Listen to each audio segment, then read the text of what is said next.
Welcome everybody to the Give It Podcast, the podcast for blurs, for nerds. If you have a fandom, you are most certainly welcome here. We are your hosts, the most, myself, Black Spartan, Show Guy Joe, Tafara TV. Guys, how are we doing this lovely weekend? I mean, the sun came out, so not too terrible.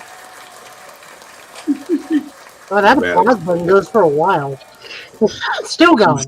Still going? Okay, good. We're good. We're clear. I'm never using clap ever again. It'll only be laugh from here on out. No, I'm okay. I've been playing that new extraction shooter game that's been the Namco released. Synduality. Nice. I'm sorry. It's really not an extraction shooter. It's more of a open world sandbox PvP, PvE base builder. Nice. All right. And also special guests. Hi. You gotta introduce yourself while you're saying hi. Oh. Trying to think of a nickname. 30 seconds have passed. Right. This is Jeopardy, sir. I'm just gonna go with Chad the Psychopath or something. I'm sorry, you have yet to phrase that in the form of a question. What happened to Sigma Chad? We didn't talk about that. What happened to Sigma Chad? That was the go-to for a little while. It was, but I kind of gave up on that name after some complicated issues. Why don't we just go with just Chad? See? Let's go with that. Also, go ahead, go. Chat, you get 5 big booms. Boom, boom, boom, boom, boom. I saw that going so differently, but I'm so glad you went that direction.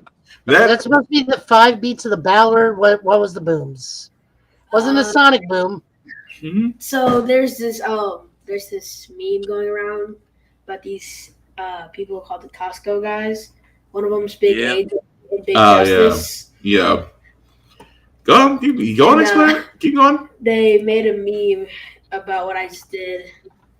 And this guy named Eugene Dingleberry found them at some convention, and he said, "Chat, you get 5 big booms." Eugene Dingleberry. Yeah, that's his name. That tells you everything you need to know about that person and his life choices. Yeah, that definitely does. That definitely does tell you a lot of their life choices. But as you can see, guys, we do try to watch our language, but hey, words do fly. At the same time, guys, we do show trailers of video games and movies and anime that may be too intense for younger viewers. So viewer discretion is advised. Aside from that, welcome. So how do we start this? Really not a lot on the docket because, well, it's kind of been a week for all of us. But we do got some news starting from the world of Mortal Kombat because if you were wondering where Floyd was, well, we can tell you. He's now somewhere available at MK1. You just have to follow certain. You actually have to follow certain conditions. Easter eggs are deeply ingrained in the history of Mortal Kombat, with even the very first game including teases to a secret ninja known as Reptile, with clues that would occasionally pop up like, "Look to La Luna." Well, secret ninjas have returned in the most recent update to Mortal Kombat 1, featuring a pink ninja named Floyd. Here's everything we know so far.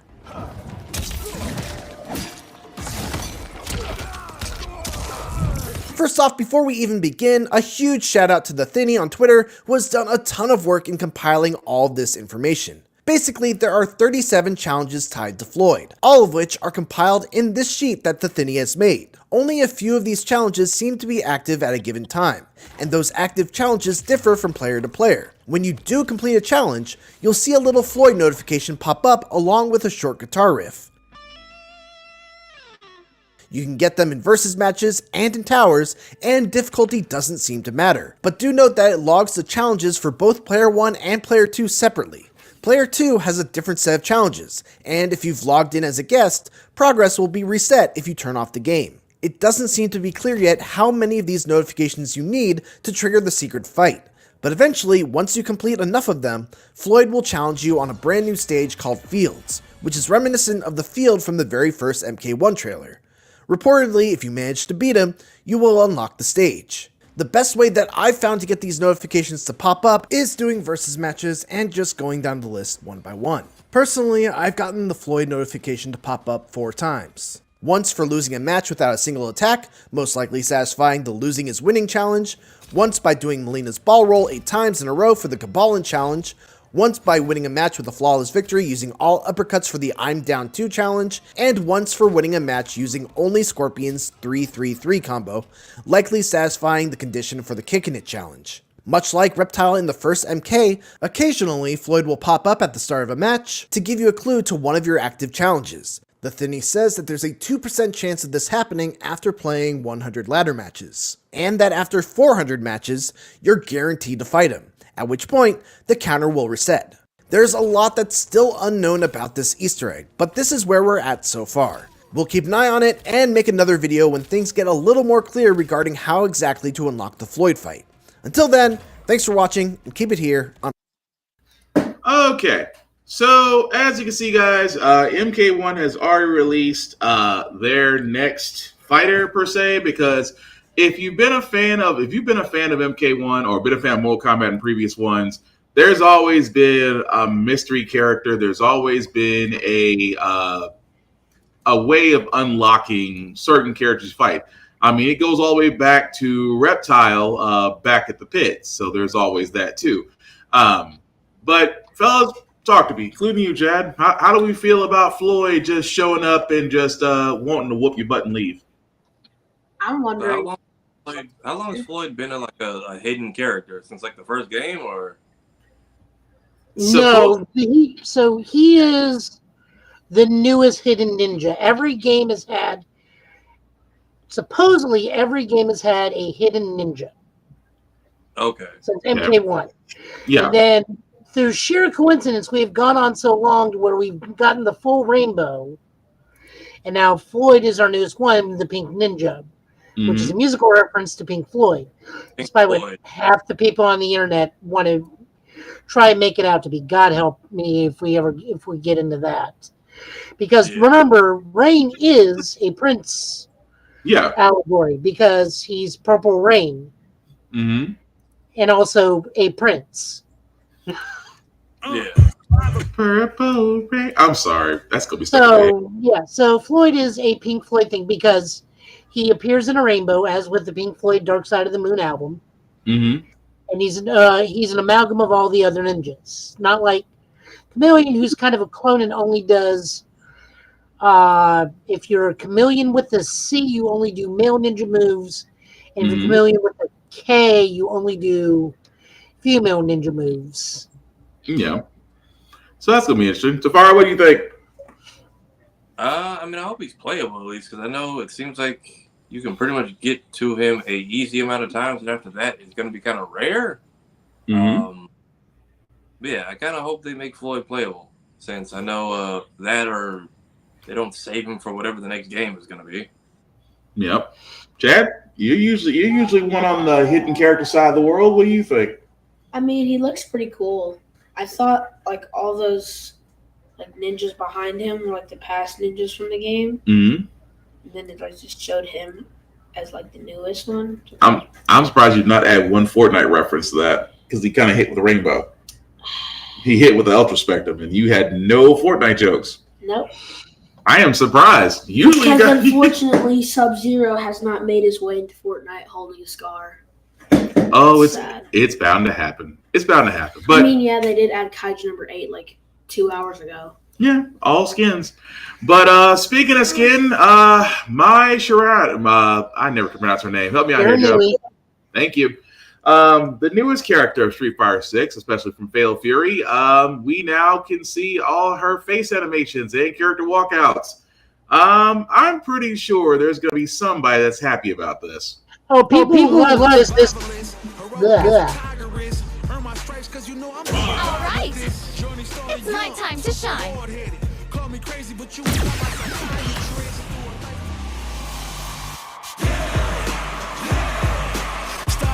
bottom and I'll never look back. Look at all my haters, y'all making them mad.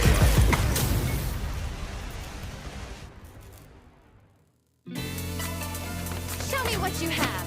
I am the bride of the Shiba Nui.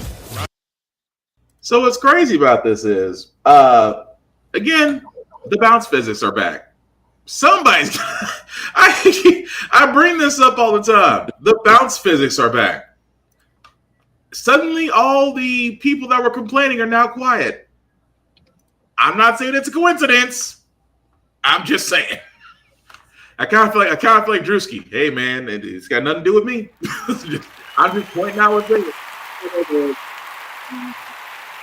Yeah, I saw a lot of people saying they want her casual fit before she actually suits up. Mm-hmm. Oh yeah, no, that's been a big thing of they want her in the tank tops and pink booty shorts. Like they want that to be outfit 3.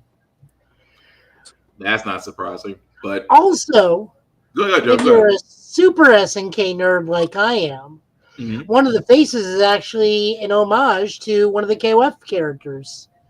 The one where she squint and make that frowny face is an homage to Daimon Goro from the Japan team from KOF.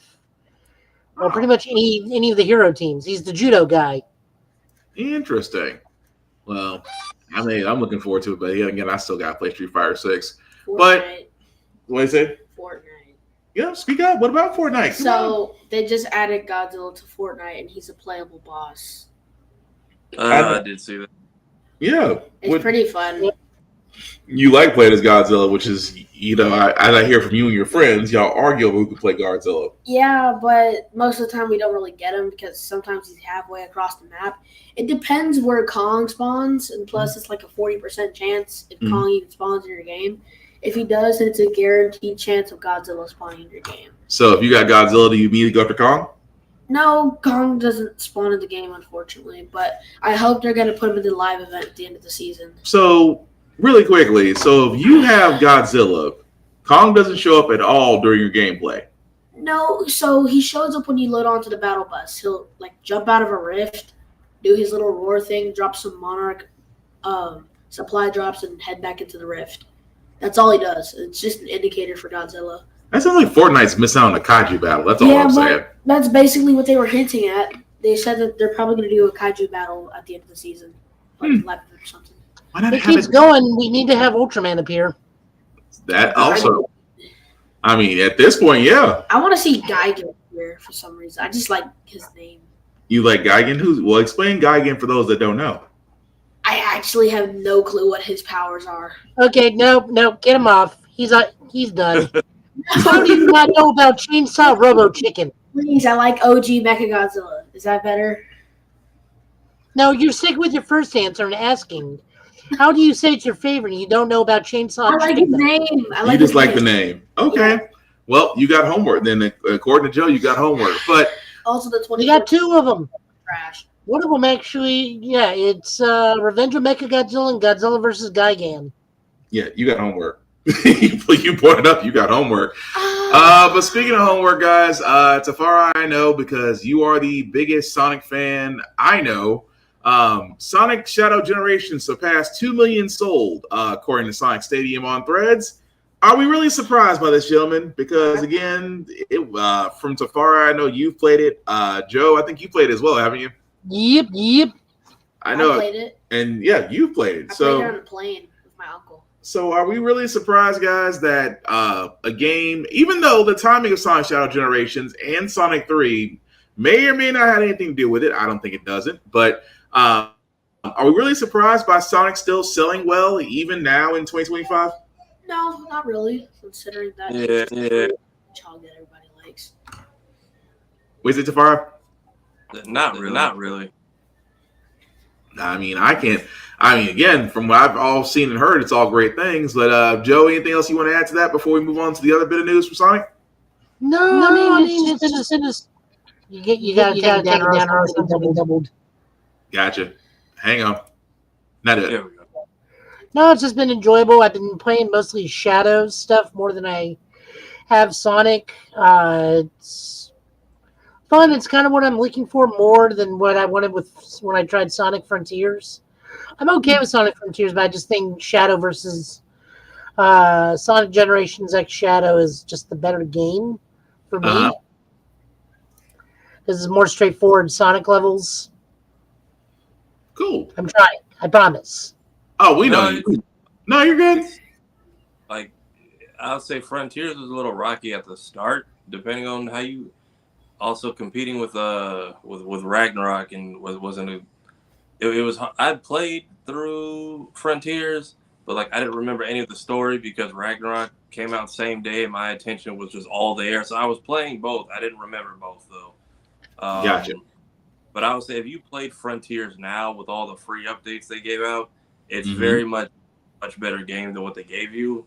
My advice to anyone who picks it up: complete each map first to kind of mechanics and like how to like traverse. Because now you get the jukebox mode where you get songs from each from like all the old games, and you kind of just leave it on to explore. Do all the story bits with the other characters because that's really where a lot of the detail went into. Whereas Sonic X Shadow Generations was a game that came out 10 years ago with new story bits added to it that actually work. And and then there was also the Fearless Year of Shadow campaign, which worked in their favor. So they had the game, they had the bike that was touring the cities for some reason. They had all the Sonic Central stuff. So I'm not shocked. Generations, to some people, until Frontiers, Generations was the last good thing we got. And that was like 2011. I mean, yeah, Forces was bad. Y'all say Forces. I'm taking y'all guys' word for it. Y'all say Forces was bad. I'm going with that. I haven't played it because I haven't heard anything good. I heard a lot of people I know like Frontiers because Frontiers doubles down on a lot of the character development that Forces try to like undo, to my understanding. Even though it is, I guess, unfortunately canon, they claim. So, I mean, go ahead, Jeff. I mean, it tries to go into like chaos, like the blue thingy, chaos from Sonic Adventure. Yeah, they tried to like double down into where he came from on some parts. Because I saw a game theory video about like that kind of section of the game. Cool. That's why for me, you just go from Sonic Colors straight to Sonic Frontier. Skip this game. Let's just assume when we don't talk about that. I don't know why, but I just think that chaos has something to do with like the color aliens from Sonic Colors. You might be on something. No, the Emeralds have basically been called from Earth and space. They have connected with other cultures, which is a possibility. So it's also kind of the grim thing about Frontiers too, is you kind of discover a race that predates the Chow, and you help, but you're basically, every time you help them, they're basically husk, and they just show you what their last moments were before they passed, which they to do that while also making callbacks to even like Sonic 3 with when we first meet Knuckles and letting you know like, okay, it's a throwaway game, this is a canonical story, and these characters are taking a much more serious tone and shift, which is great. But yeah, Frontiers did well. I'm not shocked that Generations moved, because people like Generations and Colors were like the last two good games we had consistently. Yeah. And then it was at Hell's Bells up until we got a movie in 2020. Well, no, go, Joe. I was going to say, boom the game, not great. Boom the television series, legendary. Greatest thing they tried, did was the TV show and the memes that came from it. The gaming, the franchise, I respect them saying, hey, this is clearly a different universe. Nothing is canon. Did not sell me at all. Approved. All right. I still have that stuff. Well, I'm glad y'all brought up movies because, again, sticking with the Sonic news, Sonic 3 has been a hit. Still can't wait to see it. I know you got to see it. Yeah, to just go and rub it in. But with that being said, Steelbooks are already available, will be available soon, come April 15th of this year. 2 versions of Sonic the Hedgehog 3 Steelbooks. one with the Shadow cover and one with the Sonic cover. As you can see, guys, both as pre-orders are usually going, which we're going to talk about soon. Some other news in the world of physical media, but you can pre-order these at Amazon for the Shadow. For the Sonic Steelbook, you can pre-order at Amazon or at Walmart, and of course, the regular copy of Sonic will also be available with the Blu-ray and digital copy as well. So, I guess because I know Tafari, you talked about this. I know we talked about this off screen about which version you're getting, just because the Shadow one may be the more popular one right now, considering the fact that, well, Keanu and the fact of how you portrayed him. But is it going to change? I mean, are you still sticking with getting the Sonics, getting the Shadow Steelbook cover? Are you going to go with Sonic, or what's up to you? I might do 1 and 1. I'm a little disappointed in the art because they kind of did a over the top job with the Steelbook for the second movie. It actually looks like the old Sega cartridge, and it has like a slip cover on it. Thing. Oh, the interior for this is nice, but like because a lot of people have pointed in the art world have pointed out that's literally the art from the first Sonic movie poster, just slapped onto here and just retouched up, and then they just made it red for Shadow. So the movie was great. It feels like everything else they're kind of cheaping out around it, though. I'll still get it for the collection, but I'll probably get one of both. Gotcha. Joe, what do you think? I mean, I would grab it, but honestly, I'm kind of waiting for like the giant, like 4-pack with Sonic 1, 2, Knuckles, and 3 at this point. Because this like finishes out an arc, and movie 4 starts potentially a new arc. Which, are we going to talk about 4? Or do you want me to just go ahead and go into it? Yeah, go ahead and go into it. I mean, this is coming out in 2027 or 2026 December. 2027. 2027.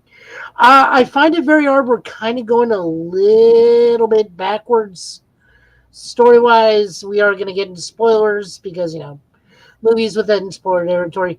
Finding it weird, we jumped ahead to Sonic Adventure 2.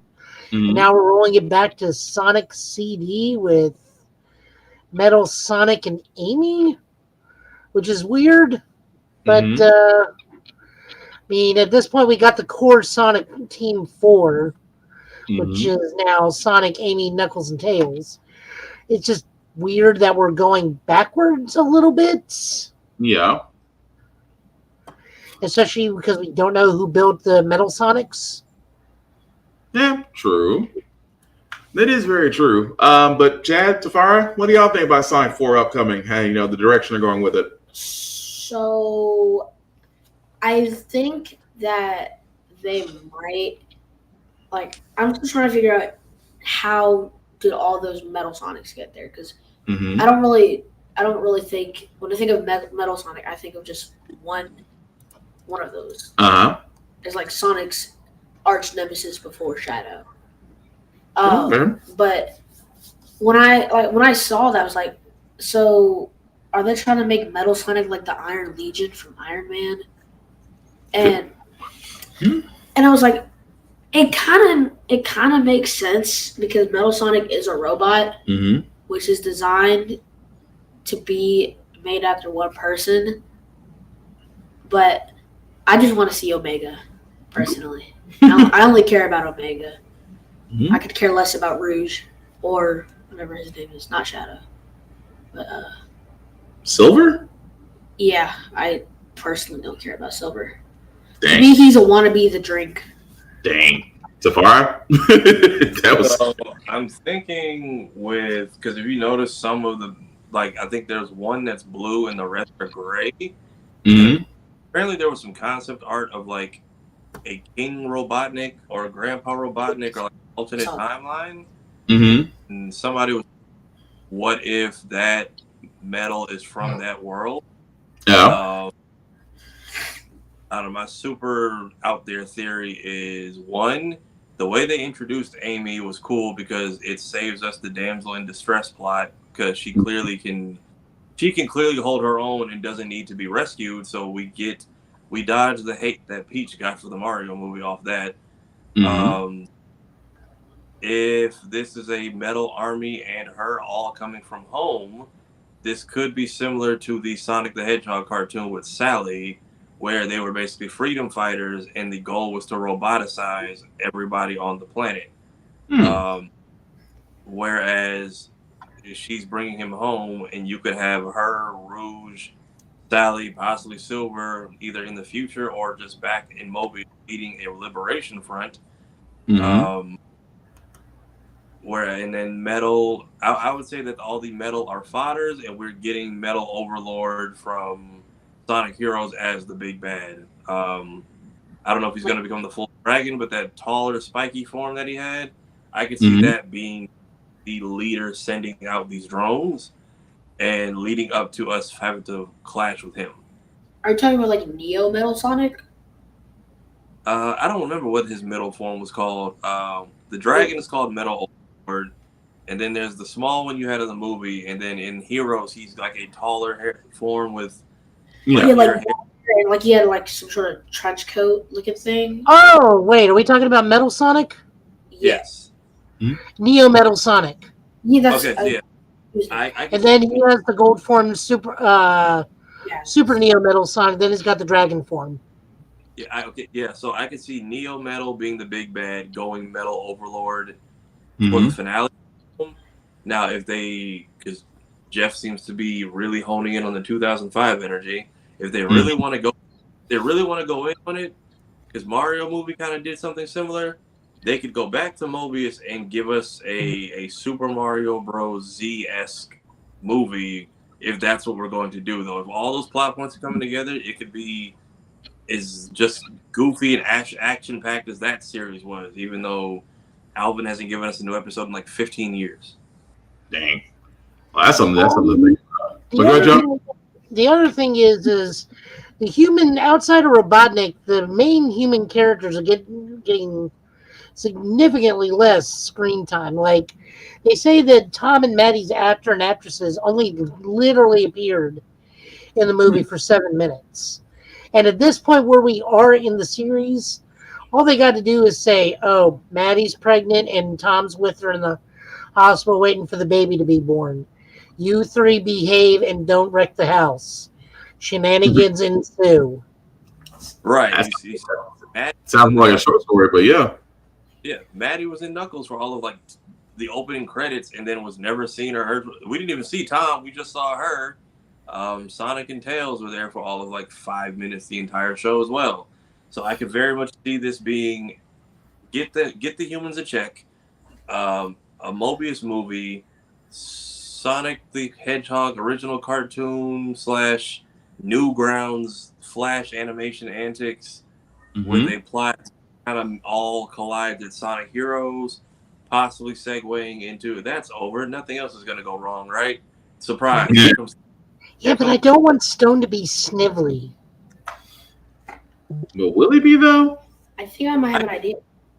I could also see Omega popping up. Like, I still think my gag of, like, no more Robotnik problems, right? And somebody accidentally just activates him. Because I still think we can Team Dark.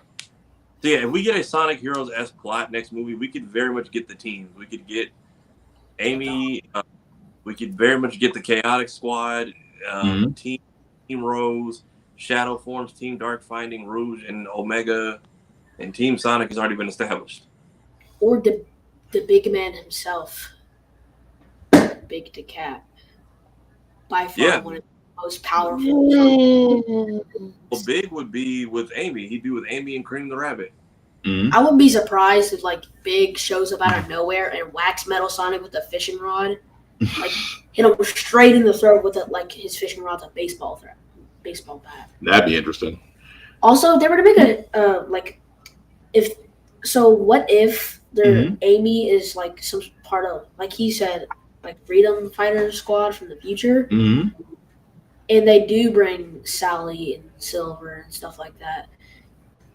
I was thinking maybe they could introduce like Silver kind of like as Sonic's descendant or something, or is that already canon? You tell me. You tell me. it'd be a better way to introduce him because we still don't really know where he came from in the future or why he was there when she was supposed to be from an alternate dimension.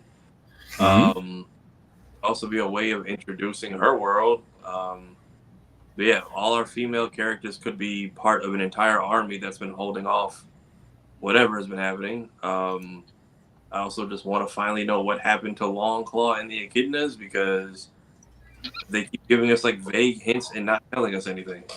That's a fair point. That bird is dead. I mean, I know. I'm like, what? Yeah. All of Go them? ahead. Know? What happened? What happened to in their battle to where Longclaw was the only one left, but none of Knuckles' people made it back? You feel like you want to alley-oop something. Go ahead, Joe.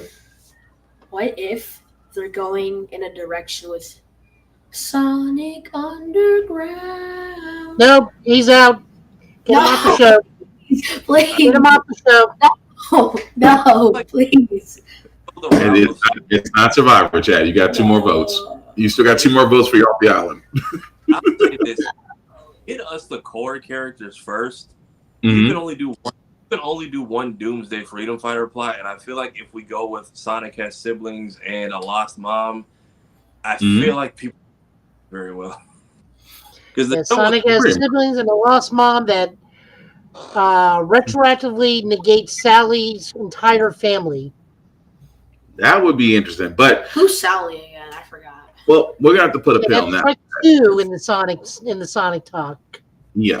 So we're gonna put a pin on that and move on to the next thing before Chad finds himself voted off the island.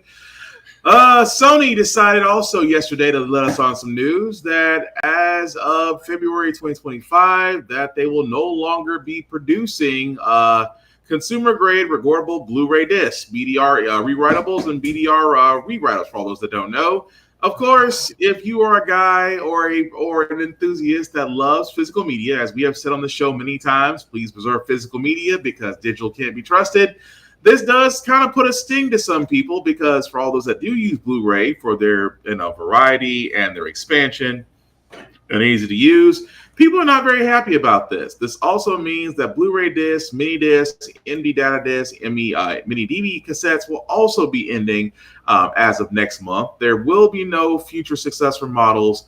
And as Sony loves to say, we like to express our sincere gratitude to our many customers for their patronage. So for a lot of people that see this, let me say first and foremost, this does not mean this is only for BD Blu-ray rewritable disc. It does not mean that the PS5 will be PS5 disc will be affected. Movies will still be produced on Blu-ray disc. It's just that for the consumer side, for those that want to burn discs for various needs, and I say needs because it's your disc, do whatever it is you will. Get as much as you can now because as of next month, it's gone. Do we think, guys, that this is an attack on physical media? Because a lot of people like to record a lot of their data on disc. It's not always sometimes media. It's always pictures, photos, things of that nature. But with Sony no longer producing Blu-rays, does this mean that Blu-ray disc value is about to go increasingly up until the cutoff next month? Or is it going to be business as usual and there's going to be another format that takes its place?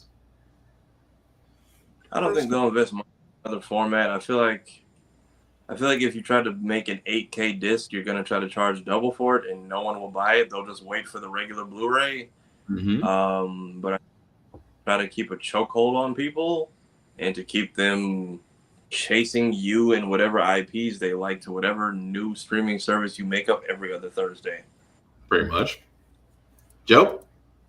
Thought they already tried to replace Blu-ray with HD DVDs, didn't they? Isn't that the newer format? Yeah, that was the battle between HD DVD and Blu-ray until Blu-ray won out for reasons that we cannot say on this show. Well, what's the 3-disc versions of stuff now?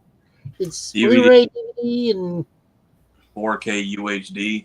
There you go. Which now they've swapped out. UHD DVD. Yeah. 4K UHD plus Blu-ray plus DVD. Now it's 4K UHD plus Blu-ray plus digital code. Yeah. So digital code is fine replacing standard DVD because I want my extras and stuff just can't hold that sometimes. So Blu-ray format's still good. UHD, I guess, is the new top of the line. It's whatever, really. Like, that's going to be for the collectors, not the general public. So I can see prices going up. Oh, prices are going to shoot way up because of the fact of storage. And you got companies like CD Warehouse, companies like Staples. Those places that hold their warehouses still hold Blu-rays. So of course, no, Blockbuster. If you can find a Blockbuster, get a lottery ticket. Because if you found a Blockbuster, you deserve to win money. The last Blockbuster actually closed down. I forgot where it was. I want to say Alaska. I could be wrong, but the last Blockbuster did close down. But no. India. Maybe there's one in India. There's not. There's always something in India. It's somewhere in Washington. I was gonna say there's some. I had to stop myself because there's always something funny in Philadelphia joke waiting to be shot out. But anyway, no. We had to clarify that just because a lot of people saw that and immediately are thinking, okay, Sony's basically declaring war on gamers, and trust me, they're not. Anybody that wants to test gamers either better be prepared for the long haul or be prepared to close doors, because anybody that's ever tested gamers doesn't have a good win-loss column. That's all I'm saying. Activision, EA, we can keep going down the list. There's Nobody some likes to crash out. Nobody likes to crash out. So again, we just have to stress that very heavily. Just because they're actually canceling the consumer Blu-rays does not mean that games and movies will be affected. For now, considering how the way Sony works, they may introduce something else. But Personally, as long as I get to keep my Nintendo game cards, I'm fine. well, those game cards are basically nano MDs, What? nanos, small sticks. When I think of nanos, things like Iron Man's nanotech suit. You're just an Iron Man fan. Yeah. You're just Then I transferred into a Spider-Man fan. But I still main Iron Man and Marvel Rivals sometimes. Oh, I know you do. Especially for the memes with Maximum Pulse. I don't even want to know. But speaking of other things that are maximum, Microsoft did have their developer direct this as of yesterday, and actually had some interesting content. I'll start with the one that no one saw coming from Team Ninja. We're actually getting a Ninja Gaiden 4.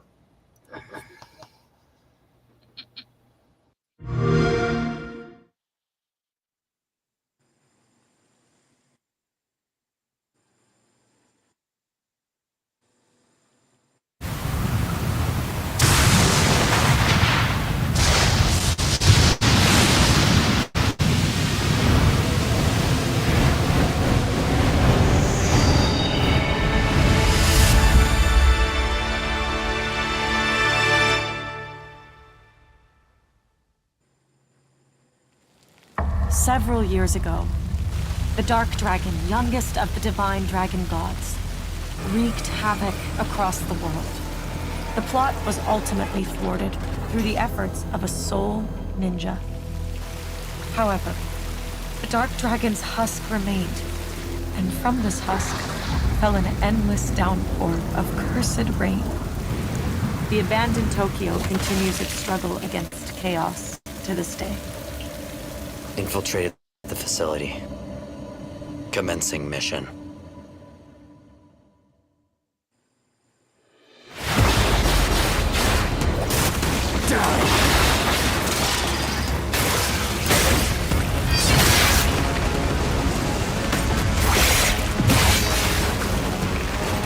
No escape.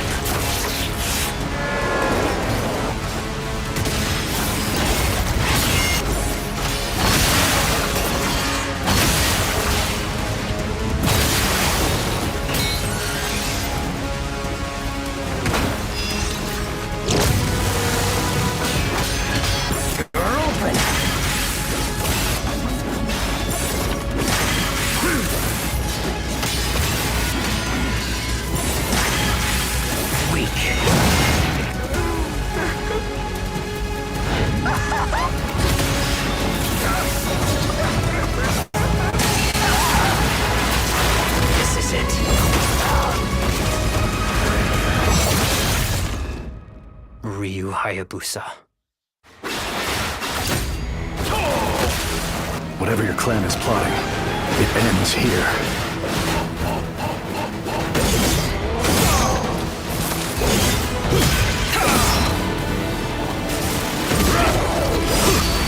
So you've come, Raven. Fuck off, Hayabusa. I will execute my mission.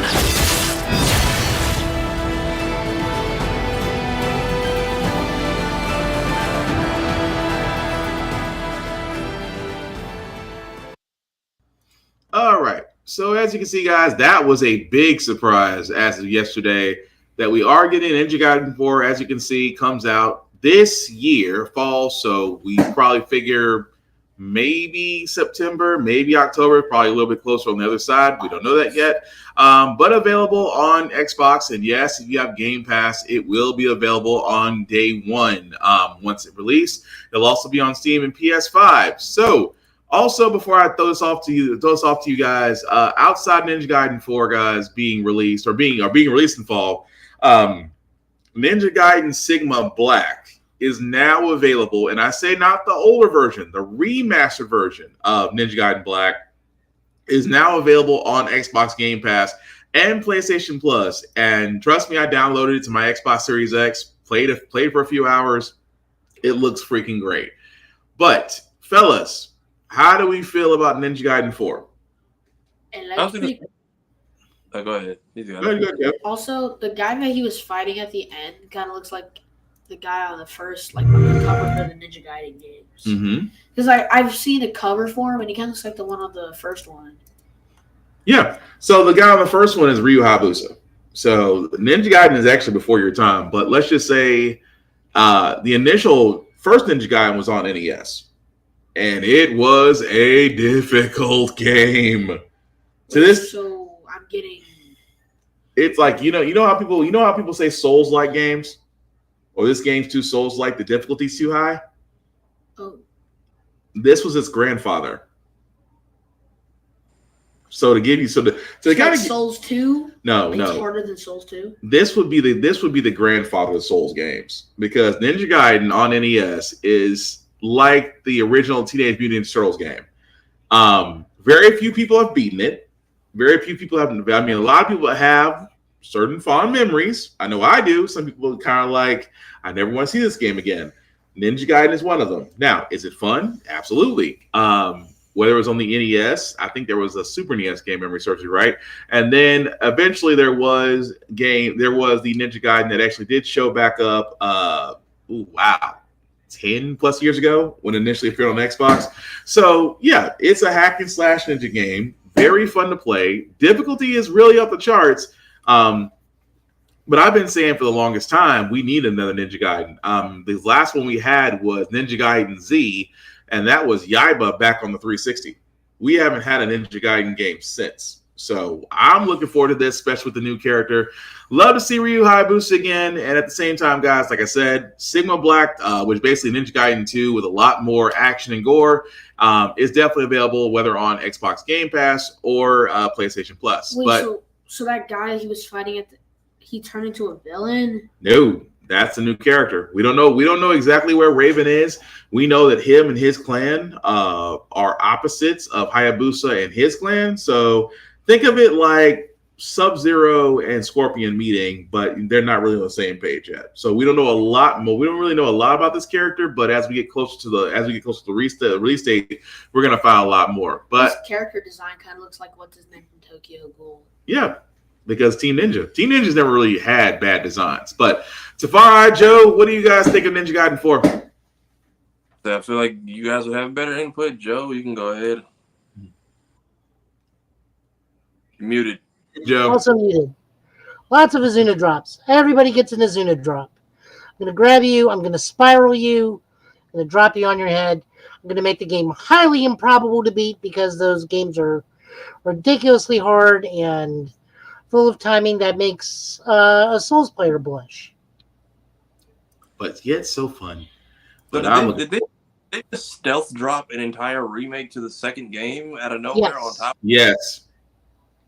I think it's the ultimate version of 2 as well, because Ayane and someone else is playable. Rachel? Uh, don't know. Nina. I think Nina. Nina's the blonde. You think the blonde with the axe? You're thinking Nina.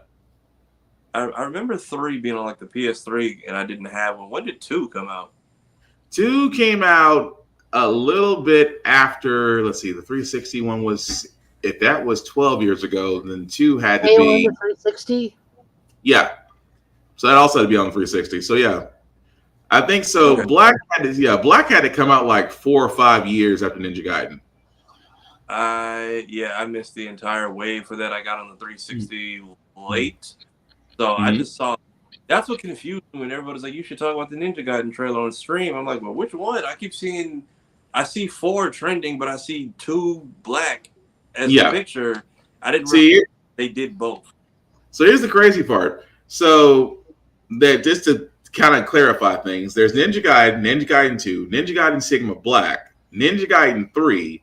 Ninja Gaiden 3's Razor's Edge, because anybody that's played the original Ninja Gaiden 3 weren't big fans of it, and understandably so. Razor's Edge was kind of their apology. And then you had Ninja Gaiden Z, which was basically a different ninja story, but that was also for the 360. So that's the games you had. Everybody that's out there saying right now is talking about Ninja Gaiden Sigma Black, which is basically Ninja Gaiden 2, which is a more updated version of 2, which I do love. But yeah, definitely worth playing if you get the chance. But still looking forward.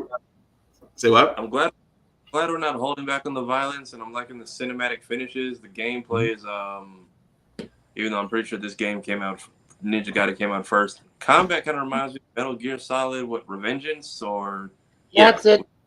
Yeah, Revengeance. It has Revengeance vibes to it. Similar to another game we're gonna show the trailer for. But the next one I want to show, because again, South of Midnight.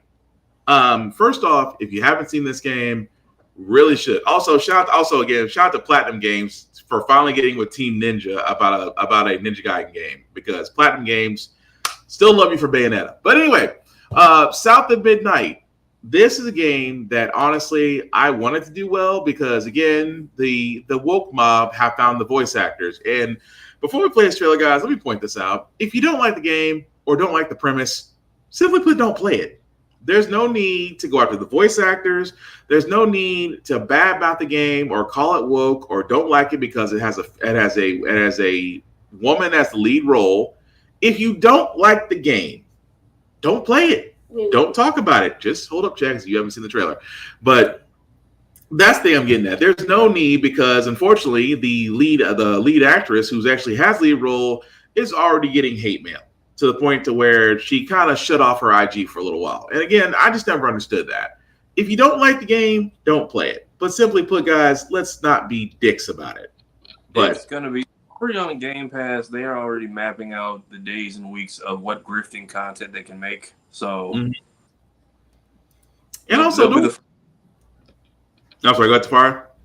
I said they'll be the first ones in line to play it when it hits Game Pass, so they can go ahead and make every rage bait They're working on rage bait thumbnails as we speak.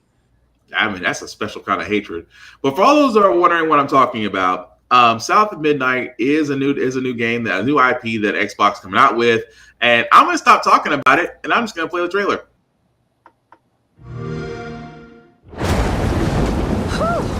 It is really picking up out there. Did you pack everything? Mama, this ain't my first hurricane. I know what to do. As long as you didn't forget the flashlights and batteries. Oh, shoot, we got 5 minutes. Let's go. We wouldn't be rushed if you didn't. Don't mumble. Speak on it. I said we wouldn't be rushed if you didn't waste all that time at the shelter. Now, you want to bring this up right now? I'm just saying. Hazel, please. We might need some help. I might need some help. While you're out helping everybody else. Hazel! No!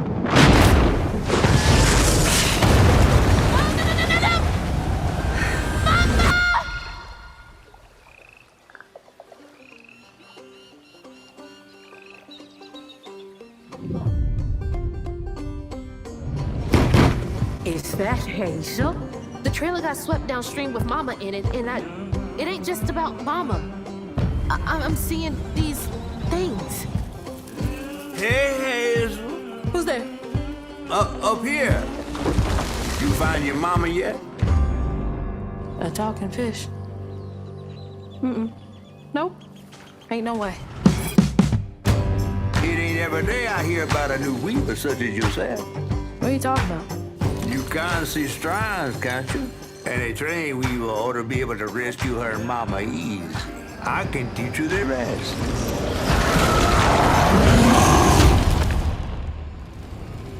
This better work.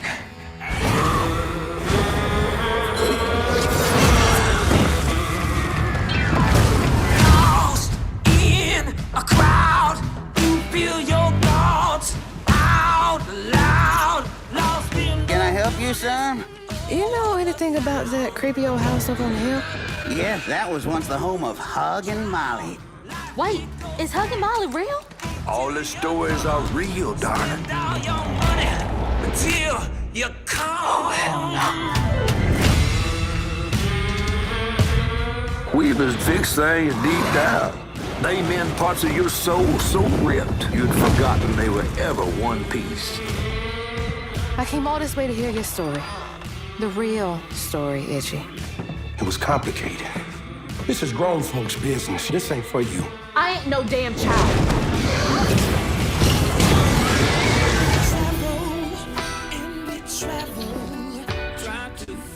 Then you're welcome to try bottling up the pain. But the roots of this trouble go deep. Oh dear. You've been keeping secrets. It's your life. Now you're gone. There's no tomorrow. It's here. It's on.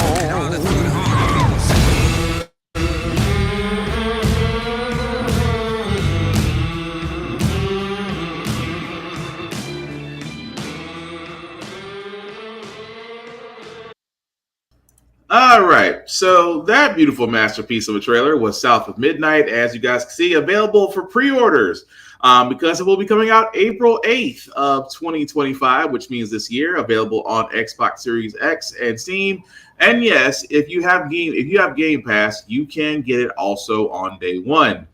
I'm going to go ahead and say this off the bat. I am freaking invested in this. I love the artwork. I love the stop animation. I love the texture, the whole premise, the fighting mechanics, of course, look good. I'm all in come April 8th because I want to see this game. I really want to see this game do well. I do want to see the company behind the game, the developers behind this do extremely well.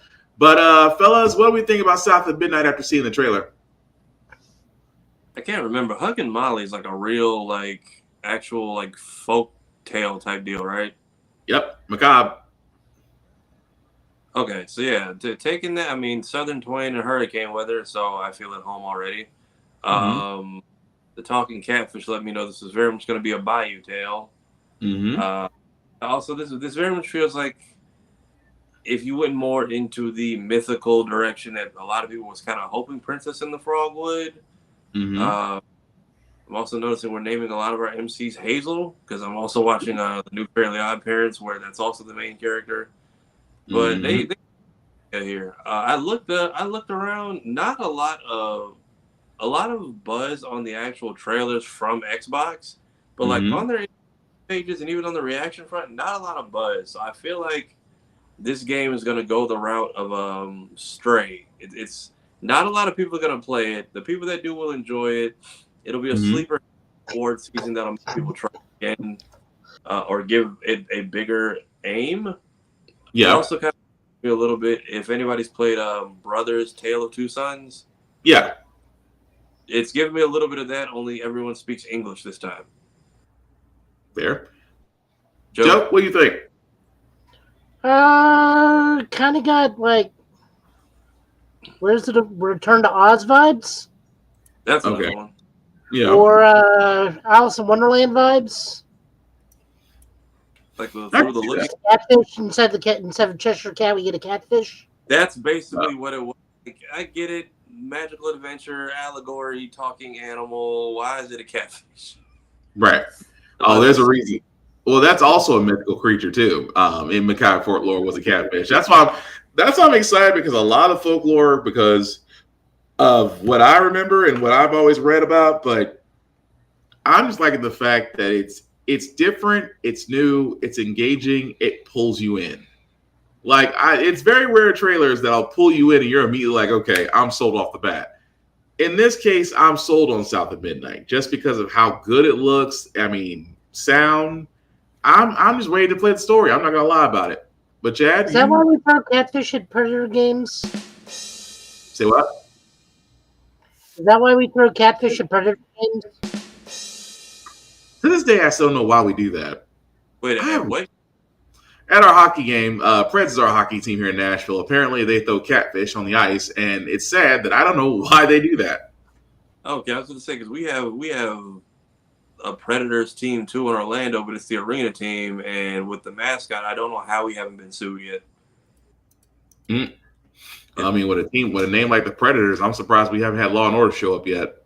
That too, but I mean, the mascot is straight up like kind of like a cosplay that someone we know is working on, and I'm just like, all right, but is it a Predator? Like legally, but no.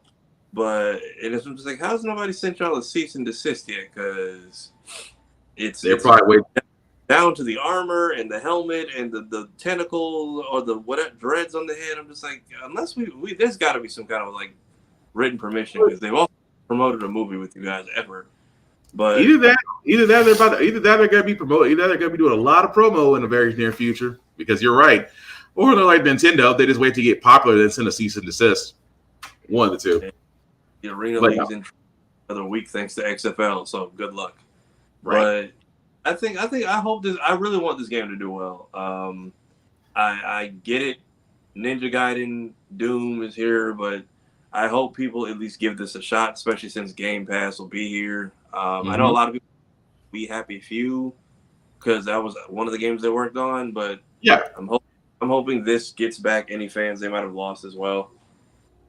Oh, it should. But like you said, it could be. It's also a sleeper too for all those that don't play it and then come back and just play it on a whim and realize they like it. It could be that type of sleeper too. But also another one that they also did from the developer direct, Expedition 33, because I like the idea of this one. It's basically it's your basic mechanics of a JRPG, but just really done differently. But this is another one that I think will do well. So if you haven't seen it, here's a trailer. Rated mature. I've been having nightmares. Being out here isn't what I expected.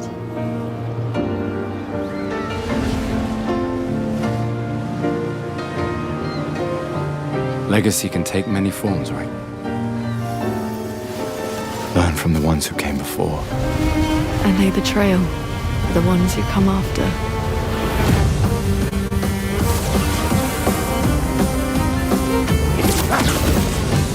Wait, I hear something.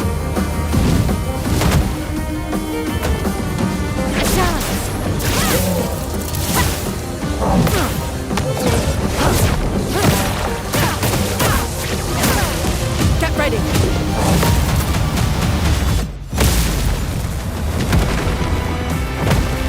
Is that a Kestrel? I still can't believe they exist. To what do we owe the pleasure of your company? I just need a foot. Aha! You can turn into a Nevron.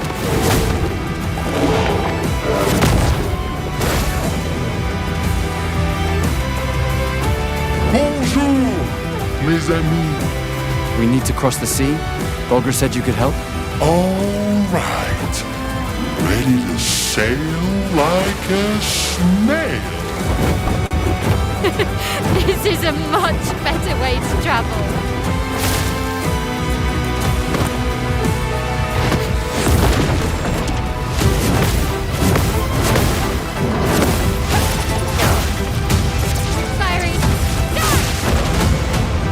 We're gonna take down the painters, just the three of us? I didn't take you for a coward. I'm not a coward.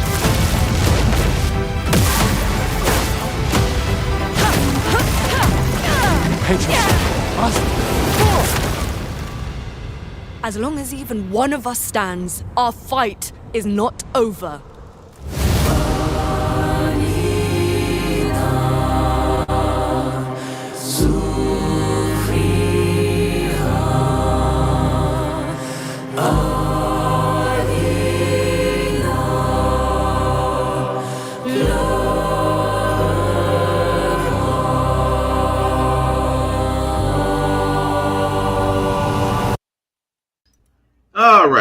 So that, guys, was the trailer for Expedition 33. As you can see, a lot of these Microsoft games have a certain theme. They all seem to be coming out this year. April 24th, 2025 for this one. Again, if you do have Xbox Game Pass, you will get access to this on day one. If you haven't noticed, yes, a lot of it is quick time events. A lot of it is parries. If you've played, I'm trying to figure out better ways. If you played Final Fantasy, if you've played Metaphor ReFantazio. Wow, well done. Yeah, if you played that, yeah. So if you've actually played those, you'll actually see some similar items to Expedition 33. I'm looking forward to it. But guys, what do y'all think, including you, Chad? I mean, I'm not really into turn-based games like that. Even though I did kind of grow up with Pokemon. But I'll give it a chance, considering that I gave Metaphor ReFantazio a chance, and I kind of like that game. So yeah, I might give it a chance. It looks pretty good. Okay. Say it one more time. Is this a turn-based game? Yeah, it is a JR. It's a Japanese RPG game, so it is turn-based. Oh, okay.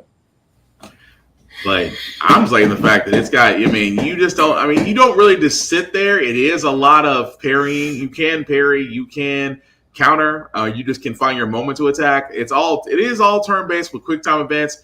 You get used to it, but again, if you play games like that, but similar, but that's what you're going to expect in this one. But I'm digging it. For me, I'm getting One Piece Odyssey vibes because I played the demo for that game, and it was a turn-based game, and it was not that great. It's so much fun. Is it? Odyssey? One Piece Odyssey is amazingly fun. That game is. You and Joe. All right, you and Joe are the opposite ends. Just move him off the screen. You and Joe are going to be on the opposite ends of this one on this agree episode. On this one, Pokemon Scarlet and Violet was an actual good Pokemon game. Yes, that's fine. But here's the difference between me and you, Chet. I bought the game. I didn't just play the demo. No, like I played the demo and I played the game because when I went. And how far did you get? How many of the Straw Hats did you get? All of them. So how far in the game did you get? I think I got like 80%. Okay. It took me like 3 You're days. still wrong. I respect your opinion, and opinions can't be wrong, but you are wrong. I feel like this is a Star Trek episode. Game that had Zoro as DLC. No. This is the that's a different one. That's the action RPG where it's you're on the Pirate Islands, the open sandbox RPG. The one we're talking about is the more traditional turn-based RPG. Okay. Where you're going back into the memories and you're like everybody is post Dressrosa. But they're going into the memories and are like, oh, you're going up against Crocodile. Bam. It's like, why is he this strong? Don't worry about it. I just love the fact that both of y'all are on the opposite ends of One Piece. That is interesting. I mean, but back to Expedition 33, Joe. So we can go along. What are your thoughts on it? It's a game. It looks pretty, and I won't be able to play it because I don't own an Xbox, and my computer runs on 2 potatoes and 1 cat. I got nothing for that. Well, outside that, Doom: The Dark Ages. We know it. We like it. We know it's coming out. They gave us 11 minutes of gameplay. We're not going to do the whole 11 minutes because, well, you only need to see about 3. Oh, I was going to say,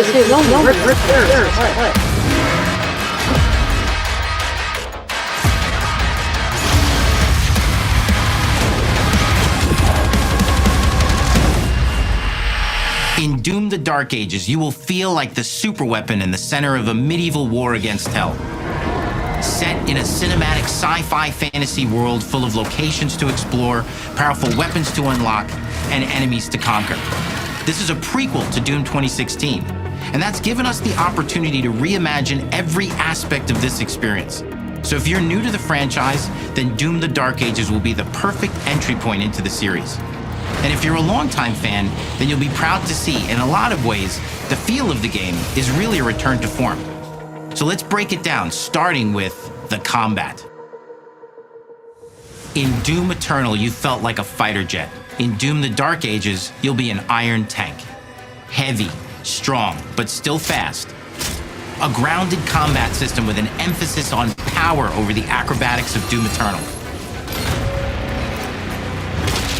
And a balance between enemy projectiles and player movement speed that makes strafing to aim viable again, just like in the classic Doom games. But it's not all about nostalgia. Innovation is the goal, always. And so for Doom: The Dark Ages, it's an all-new world with new tools and new mechanics to master. Let me introduce you to the Shield Saw. Block. Throw. Parry. Deflect. All from one input.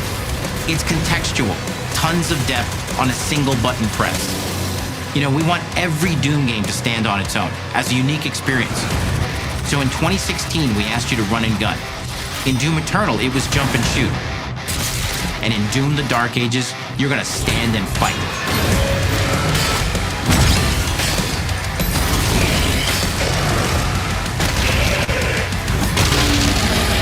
And the Shield Saw will give you the strength to go head to head with some of the biggest, baddest demons we've ever created at id. But that's not all, because if you're gonna stand and fight, then you gotta have something to follow up that opening parry with. How about an iron flail? Or maybe an electrified gauntlet? Or even a Doom spiked mace? That's right, we have 3 melee options that are part of a melee system, all on one input, complete with combos and upgrades, and it's totally awesome.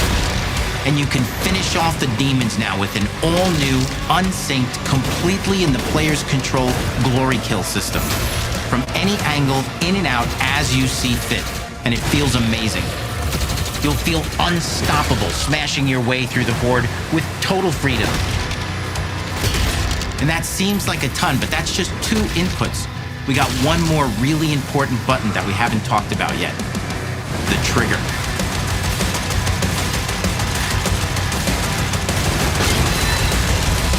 That's right, we've saved the best for last. Doom has and always will be all about the guns, and Dark Ages has some of the most ridiculously powerful weapons that we've ever created.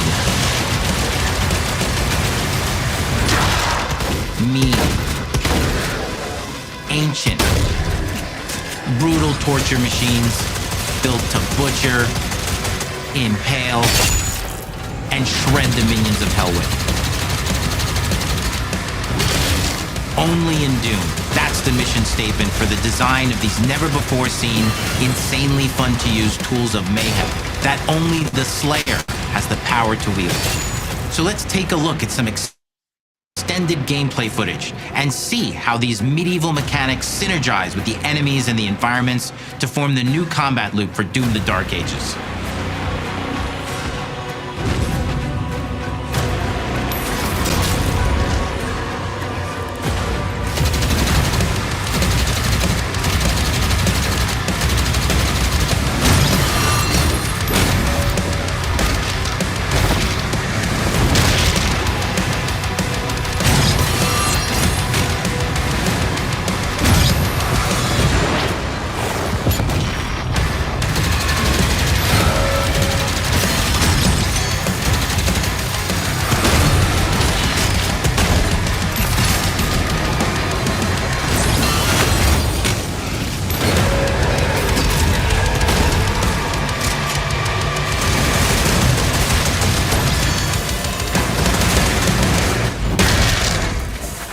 Under the hood for the first time in an id game.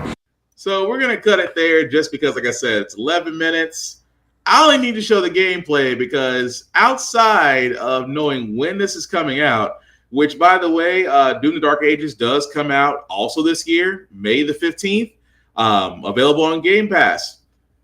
Need I say more about the fact that you get a saw, you get medieval weapons, They do explain some other weapons in the game that, again, are toward the end of the video, and also certain rides that you actually get at the end of the video. I will say this. One of them was always what I always wanted to do with the Doom character. If you gave him a Gundam, the other one is if you ever wanted to ride a dragon. I leave it at that. But fellas, I mean, what more do we need to say about Doom Dark Ages? Because I know I'm playing. Give me this game.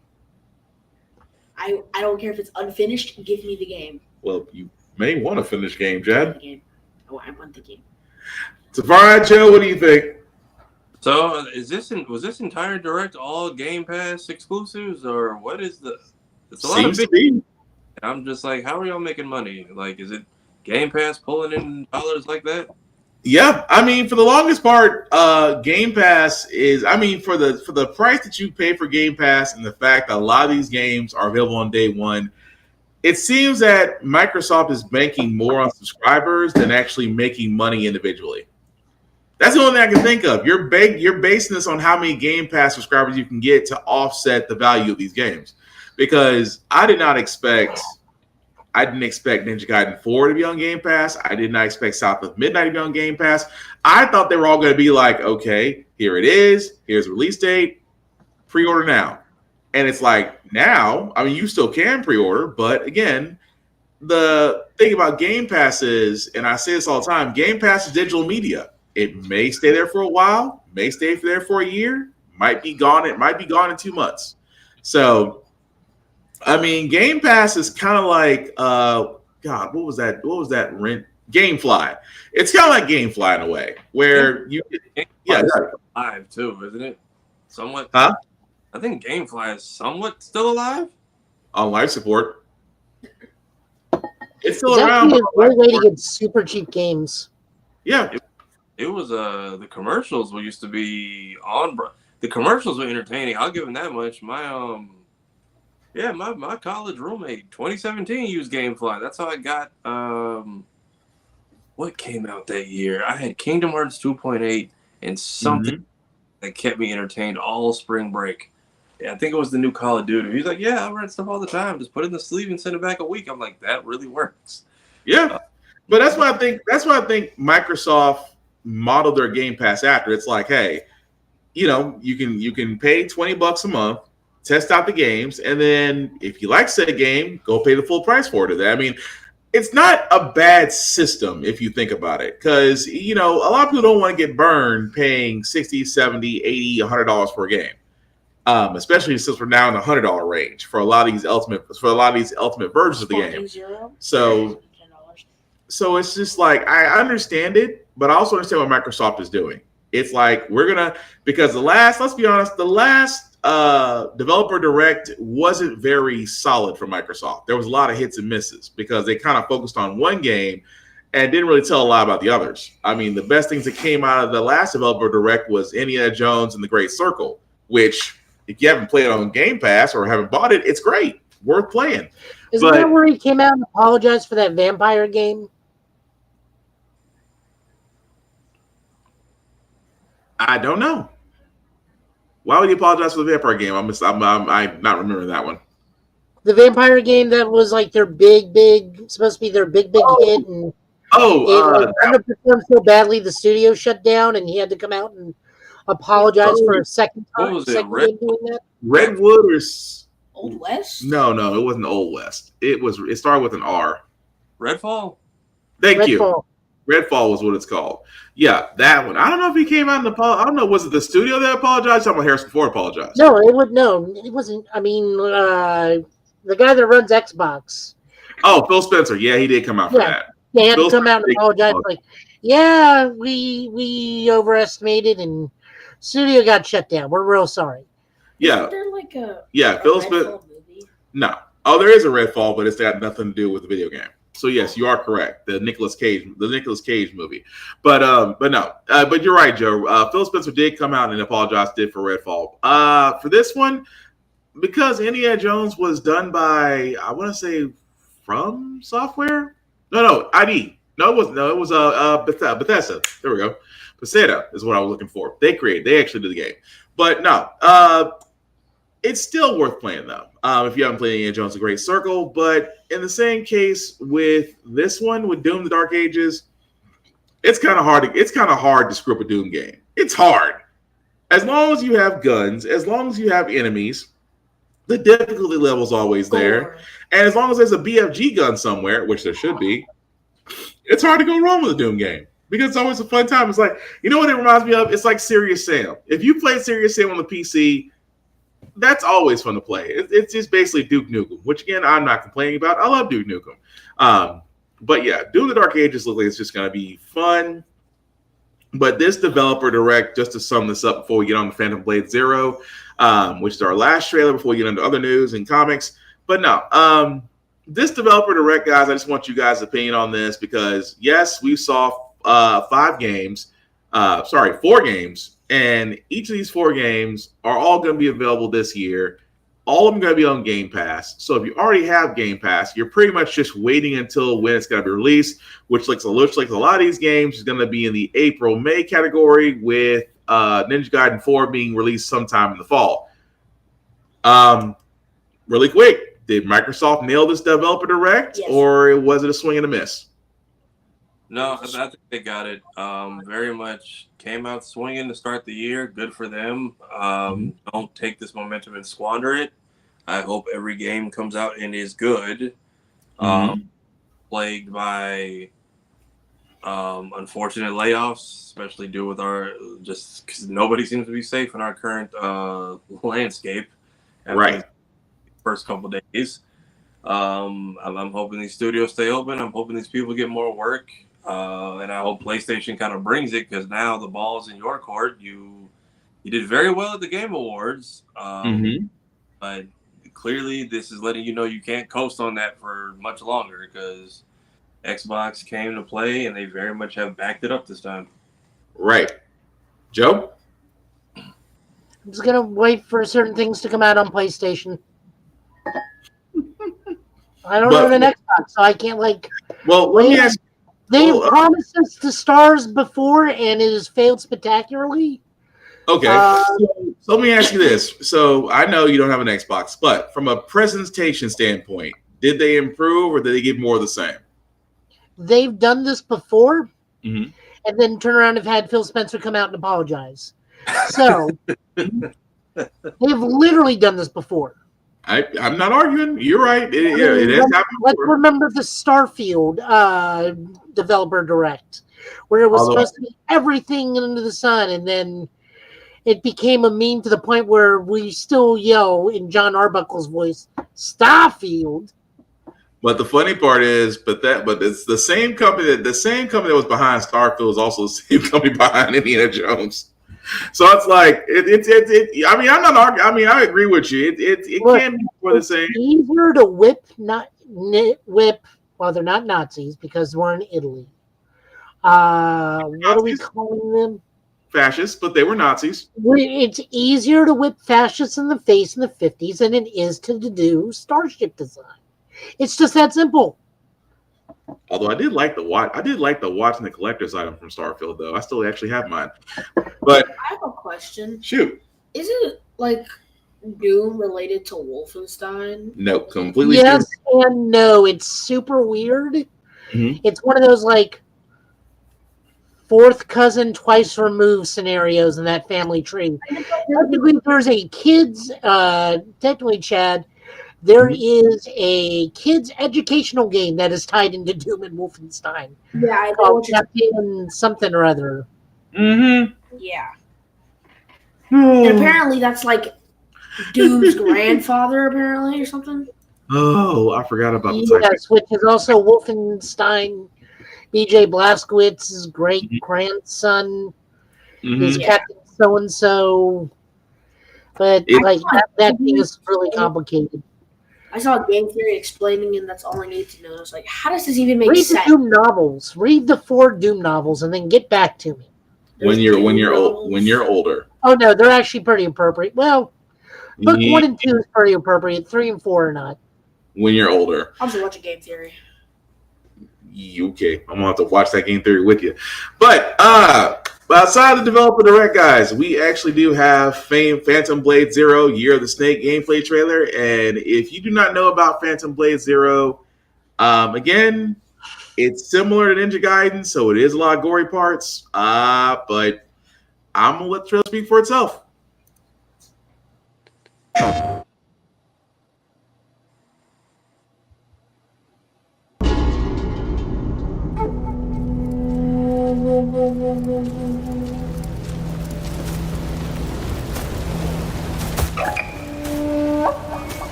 can see, guys, that was Phantom Blade Zero, Year of the Snake trailer.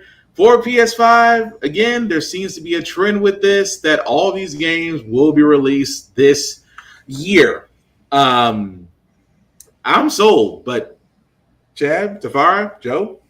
Is it really the Year of the Snake? Yep. Okay. I kind of dig. Again, thank you to all these devs for giving us like cinematics and actual gameplay. That's a step in the right direction for this year. Mm-hmm.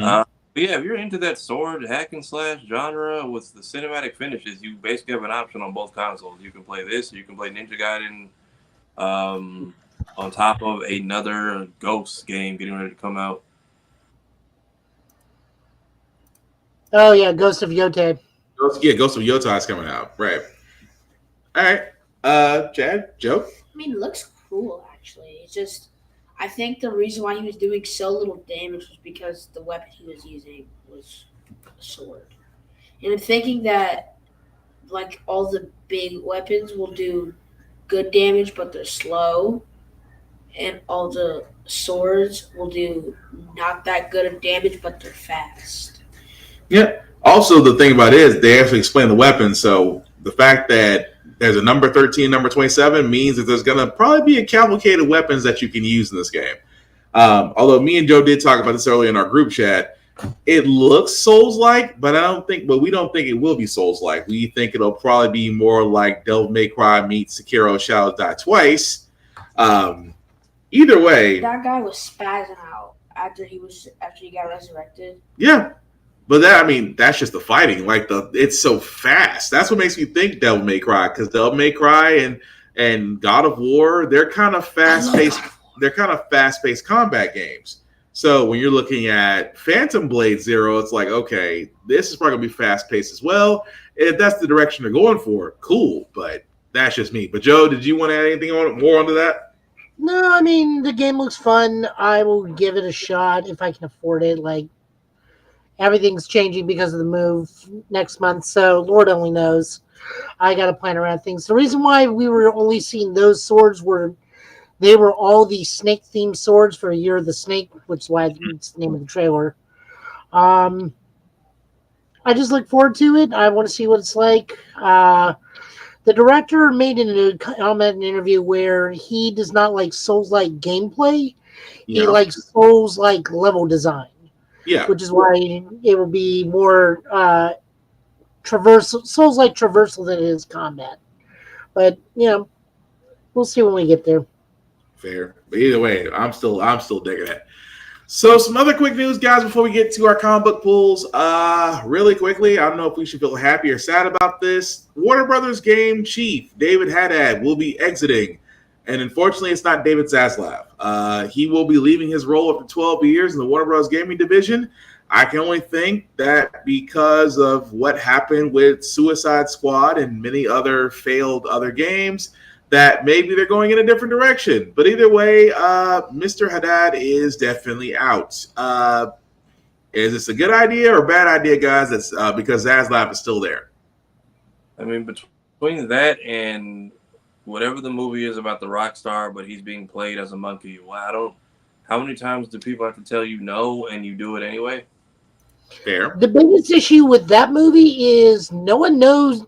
If you're not from the UK, you have no idea who this dude is. Like, I don't know who this dude is.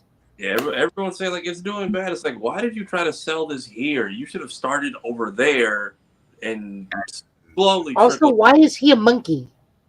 Apparently, it was an artistic choice to make something out of place amongst people.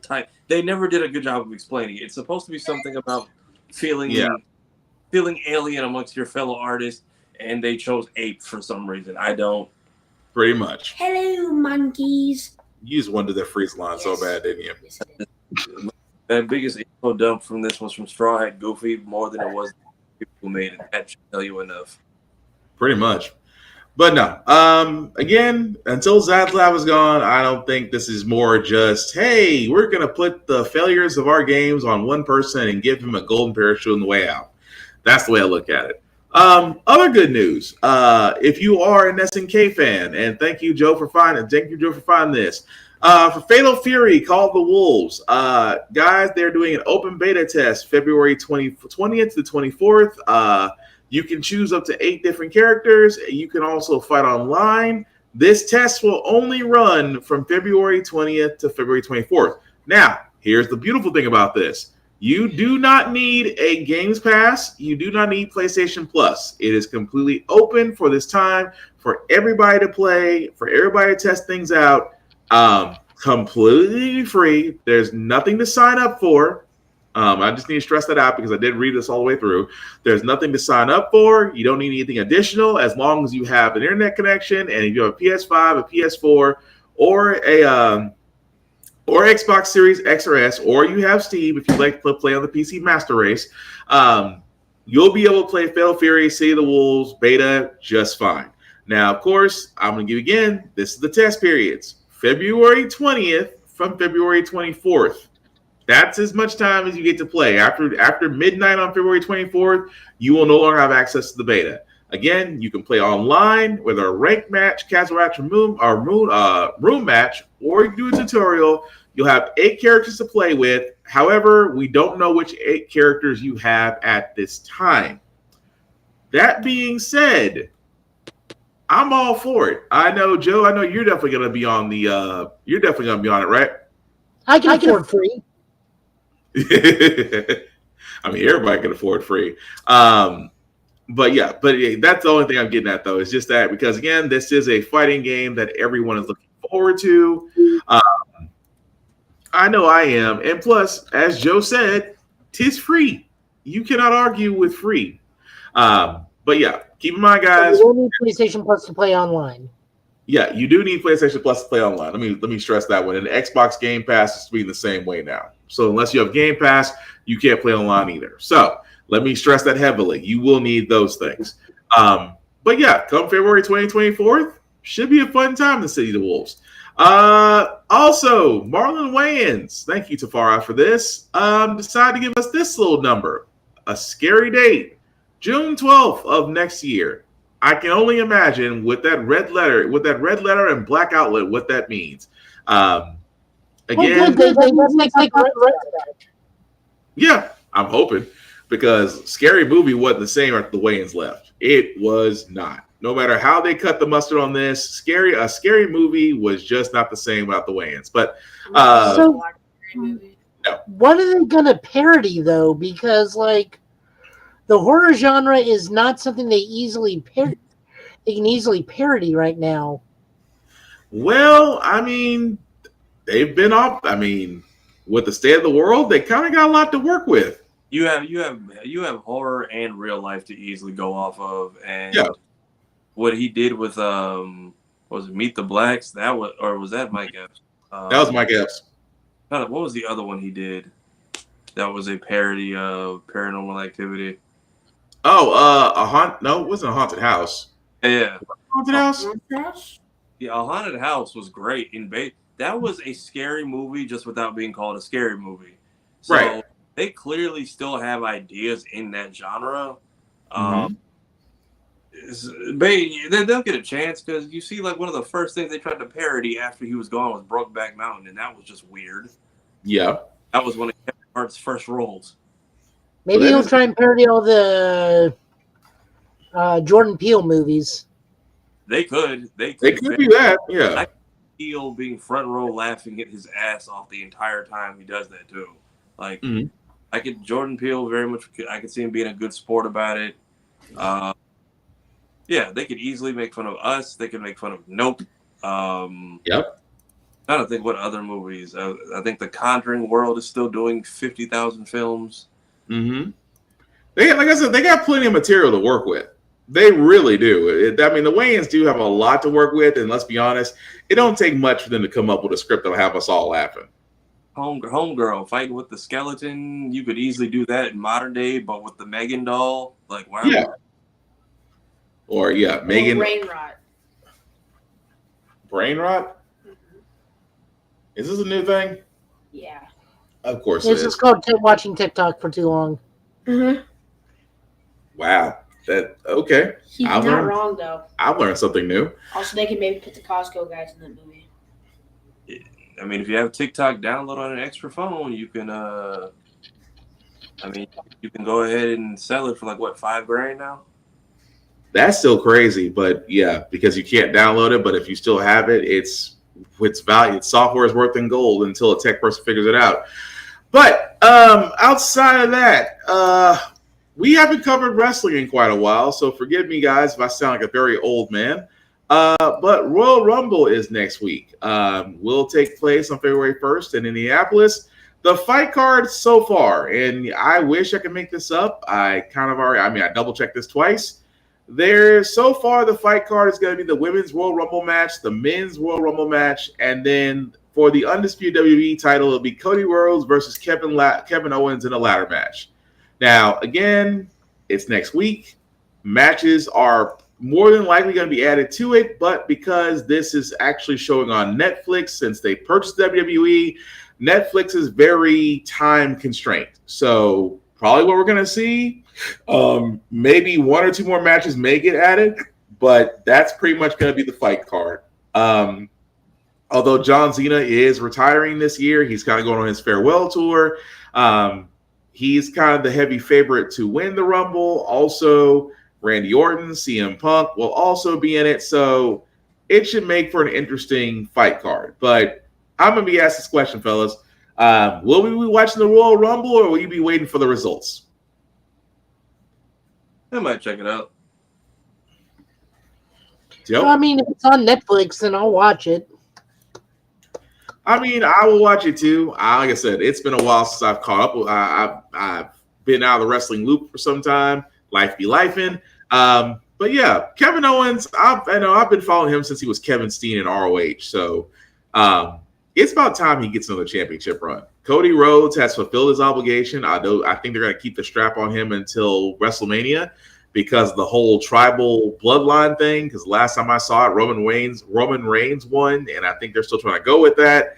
The Rock is somewhere in the middle of all of it since he's now a major boss on the TKO side. So it'll be interesting to see what they do with that, especially who wins the Rumble, because that kind of tells the story for WrestleMania. Who's world heavyweight champion right now? That would be Gunther. Okay, that's how Cena goes out then. Because they're very big on Gunther. So Gunther will drop the belt to Cena. That means Cena ties with Ric Flair. Oh, you say if he challenges Cena? Okay, that's what you're saying. Okay. Well, if Cena's going to win, my prediction is Cena wins the Rumble. Right. Challenges Gunther, gets the title, which ties him with Flair, the World Heavyweight title things, then drops it back to Gunther. I can see that. But since I want to see what happens since his farewell tour, because Cena's been around, I did not think about that, for almost 17 years. 17 years. Women, it's either going to be Becky or Charlotte coming back with the pop and the win. Charlotte's bound to come back. Lynch was supposed to return at Raw on Netflix, and then it got pushed back. Alexa Bliss was supposed to return, but her return got canceled. So I think the reason for both of those is they had television obligations. Huh. I think because Becky Lynch is now outed to be part of Starfleet Academy. So they may be doing that. I think Alexa, I have no idea if she's just liking voice work and wants to and took on another job. It kind of goes to show you that the old guard is starting to kind of go the long way, which makes me wonder, are they going to be putting over new people, new talent, since, they're diversifying? Yeah, but we're also in a really healthy place right now, especially with that contract. Not quite merger, but willingness to work with TNA, or not TNA. Is it TNA? Yeah, it's back to TNA. TNA Impact. TNA and WWE are working together, so, I never thought I'd see that day happen. There's a possibility we could see a TNA World Title match with Joe Hendry fighting somebody. Even though he did win the TNA World Title. Yeah, Nick dropped it to him. That's what I say. We could see it at Mania. Although Tessa Blanchard being back in Impact, just the lesser the better. Why? Let's talk about Gundams. You go for it, because this Gundam series, I go ahead. You got the video. Yeah, I'll find it, but yeah, this Gundam. You and then just type in a couple U's and it'll blow up. I got that. It's just, oh well, how can I put that so nicely? So Mobile Suit Gundam G-Quakes came out last week in Japan. It has already got the #1 top spot. It's also got the #1 single right now, Plasma by Kenshi Yonezu.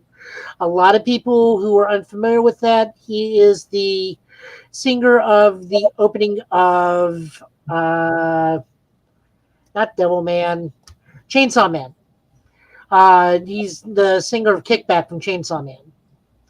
Also, another insert song artist is, if I'm reading this right, Hoshimachi Suisei from Hololive. She's also inserted her own song in there, which is one of the first times anybody from Hololive has had any sort of media into a mainstream movie. So congrats on them.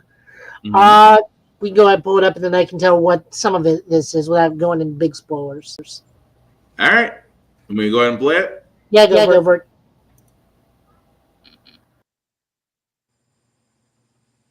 直径 6.4km のスペースコロニーは 113.5 秒に1回回転し 1G の遠心力を生み出している。空は頭の上じゃなく足の下にあるんだ。コロニー生まれの私たちは本物の重力も本物の空も知らない。もちろん本物の海も。賞金をかけてモビルスーツでバトルするクランバトル？クラバなんてまともなやつはやらない。僕は修二。私よ、マジ。いや、意外と可愛い名前。あんたさ、クランバトルやらない？素人を巻き込むな。本当に死ぬぞ。まだ子供じゃん。クラバは命がけなんだよ。モビルスーツ2対2のマブ戦。相手の頭部を破壊すれば勝ちだ。君も向こう側見えた。勝つから信じて。マチュのマブ、本物のマブ。一緒にクランバトルやってくれるの？戦えとガンダムが言っている。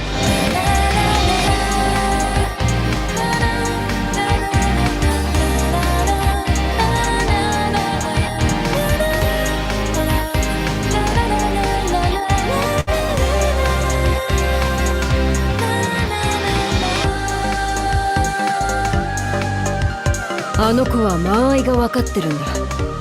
本物かもしれない。やらなきゃ。やられる。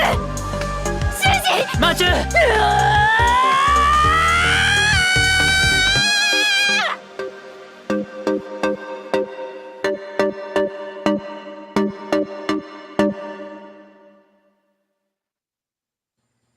空って自由ですか？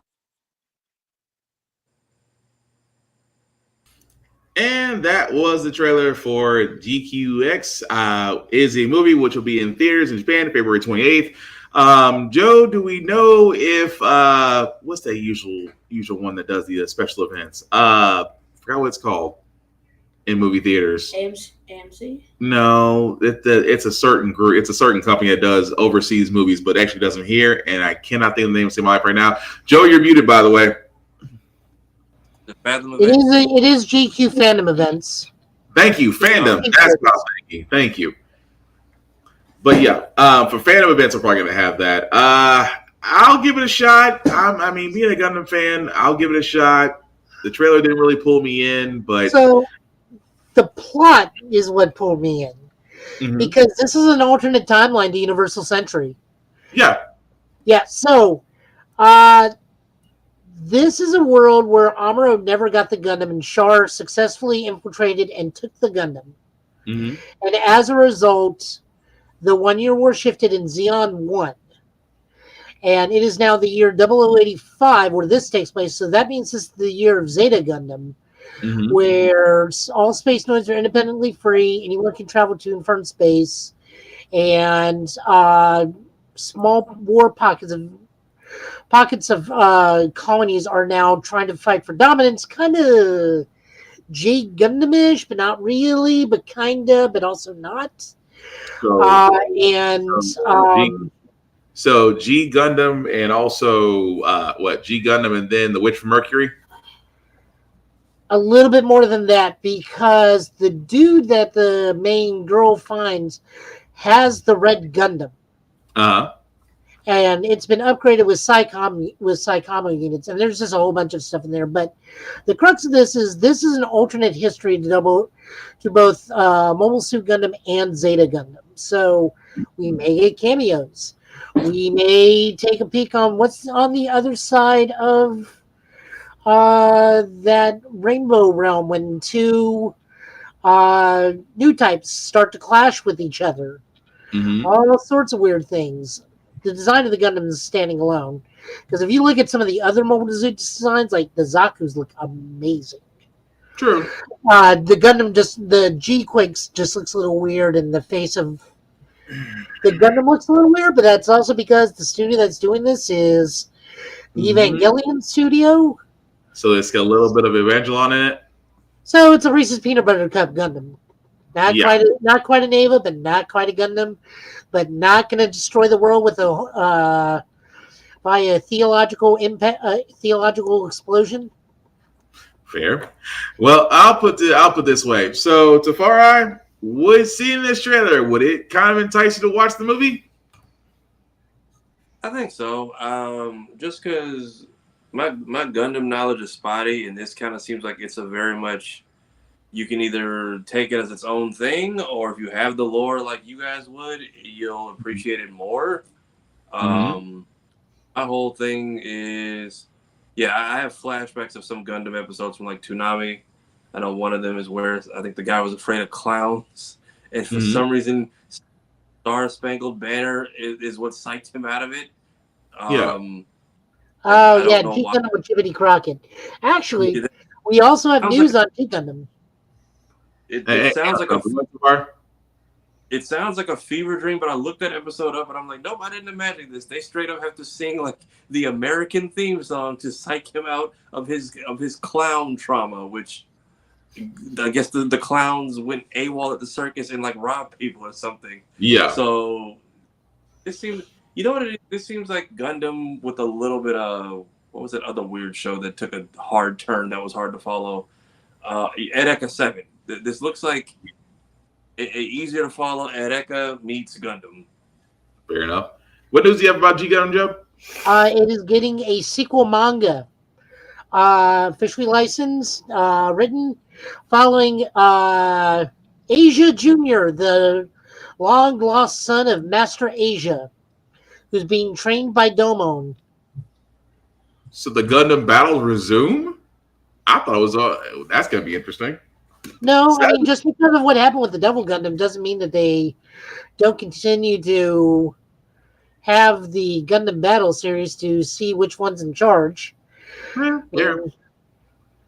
won't continue further because I will make a political joke, and we don't need that kind of energy right now. Oh Lord. Well, with that being said, let's go on and move on to our only review for this week for Dragon Ball Daima. What do you guys think of the most? Oh, also, before I actually hang on a second. Before we actually get to that, really quickly, if you have Crunchyroll, yes, please, if you have Crunchyroll and you haven't done this already, reset your passwords. Crunchyroll unfortunately got hacked. Somebody turned around and may or may not have access to your account. Please be on the safe side, guys. Go to your Crunchyroll accounts. Please update your passwords. Keep yourself safe because you don't want to lose your Crunchyroll access. It's not, and like I said, be on the safe side. That's all we're saying.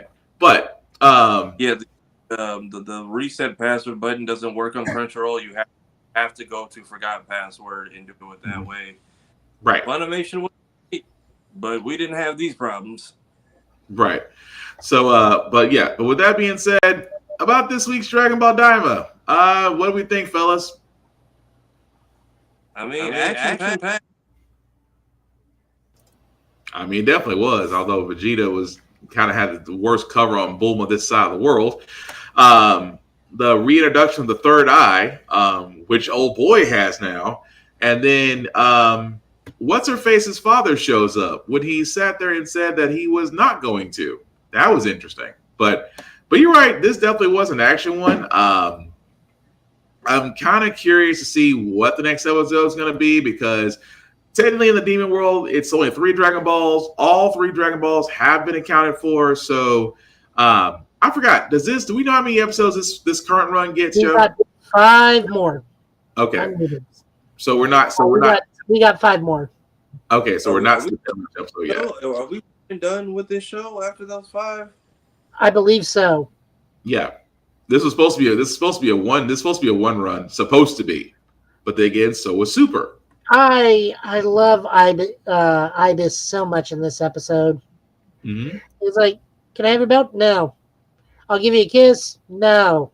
Right. Well, is there anything you want? Can I have your hat? At least got the hat. You at least got the hat. So But at this point, I think I now know why there is no Gohan. I think he's going to be used as the key marker at the end of the series, so they can just instant transmission out of the demon realm. Yeah. Also, because again, Gohan would make everything irrelevant. Yeah. Because he's too strong, but I also wonder, would he be able to go ultimate in the body of the Namek Gohan? That is a fair question. I would just like to see that Gohan and young Videl and the old bowl cut come back for a little bit. Bowl cut Super Saiyan. What does he want? A bowl cut Super Saiyan Gohan. in the Namek outfit. It would just look like Trunks, because Trunks has a bowl cut as well. You know what I always wanted as an alternate costume? The long hair he grew out in the time chamber. That'd be cool. Yeah. When he learned how to use it a little bit, and then when he finally mastered it, cut his hair. And I'm like, I would like to see. We have yet to see a long-haired or bald Saiyan between Raditz and Appa. No, we have. Have we? Cauliflower. Yeah, there's this one mini comic about this one guy. A long, spike, but not flowing down her back. Right. Well, you got all the pictures of Raditz. You let it down, but yeah, it's I'm curious to see who else we get a young cameo from. Also, we're like 13 episodes in. Why is the dub just now releasing when the 3 episodes came out October? What? I think they had some sort of production delay or something. Yeah, I would say so. So my question here is, we know that the Jerry Meander, or whatever, however you pronounce that's a very French word. Mm-hmm. Do we think, aside from them actually just being chill, nice dudes in the grand scheme of things, are they going to be like the Ginyu Squad, where they have a certain power to make up for the lack of strength? Because right now, if they get involved, Goku and Vegeta are just going to wreck them. Pretty much. So, are they going to have a certain power? Because technically, Goldo was the strongest one out of all the Ginyu Force. They're going to have a power. It may not be what we think it is, but they're going to have something. What do you say, Spark? Power or some kind of combo technique, or Jason Berger's what is it? The Red Comet attack, something. Yeah, I beat my uncle with that move. At this point, these guys seem like they're somewhere in between the Ginyu Force and the Par brothers. Yeah, pretty much.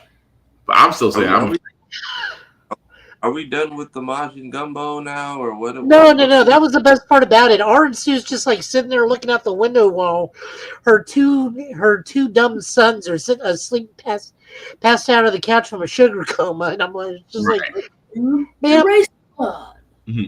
No, I'm just ma'am, you were the villain, and then you just became a single mother of 2. Pretty much, which is interesting. But since we only got 5 more episodes, I'm just curious to see what they're going to do next. But we'll come find out come Crunchyroll. But like we said, guys, what you say, Joe? Hi, mate. Oh, you were saying a lot. Real quick. Oh Lord, you're reciting a line.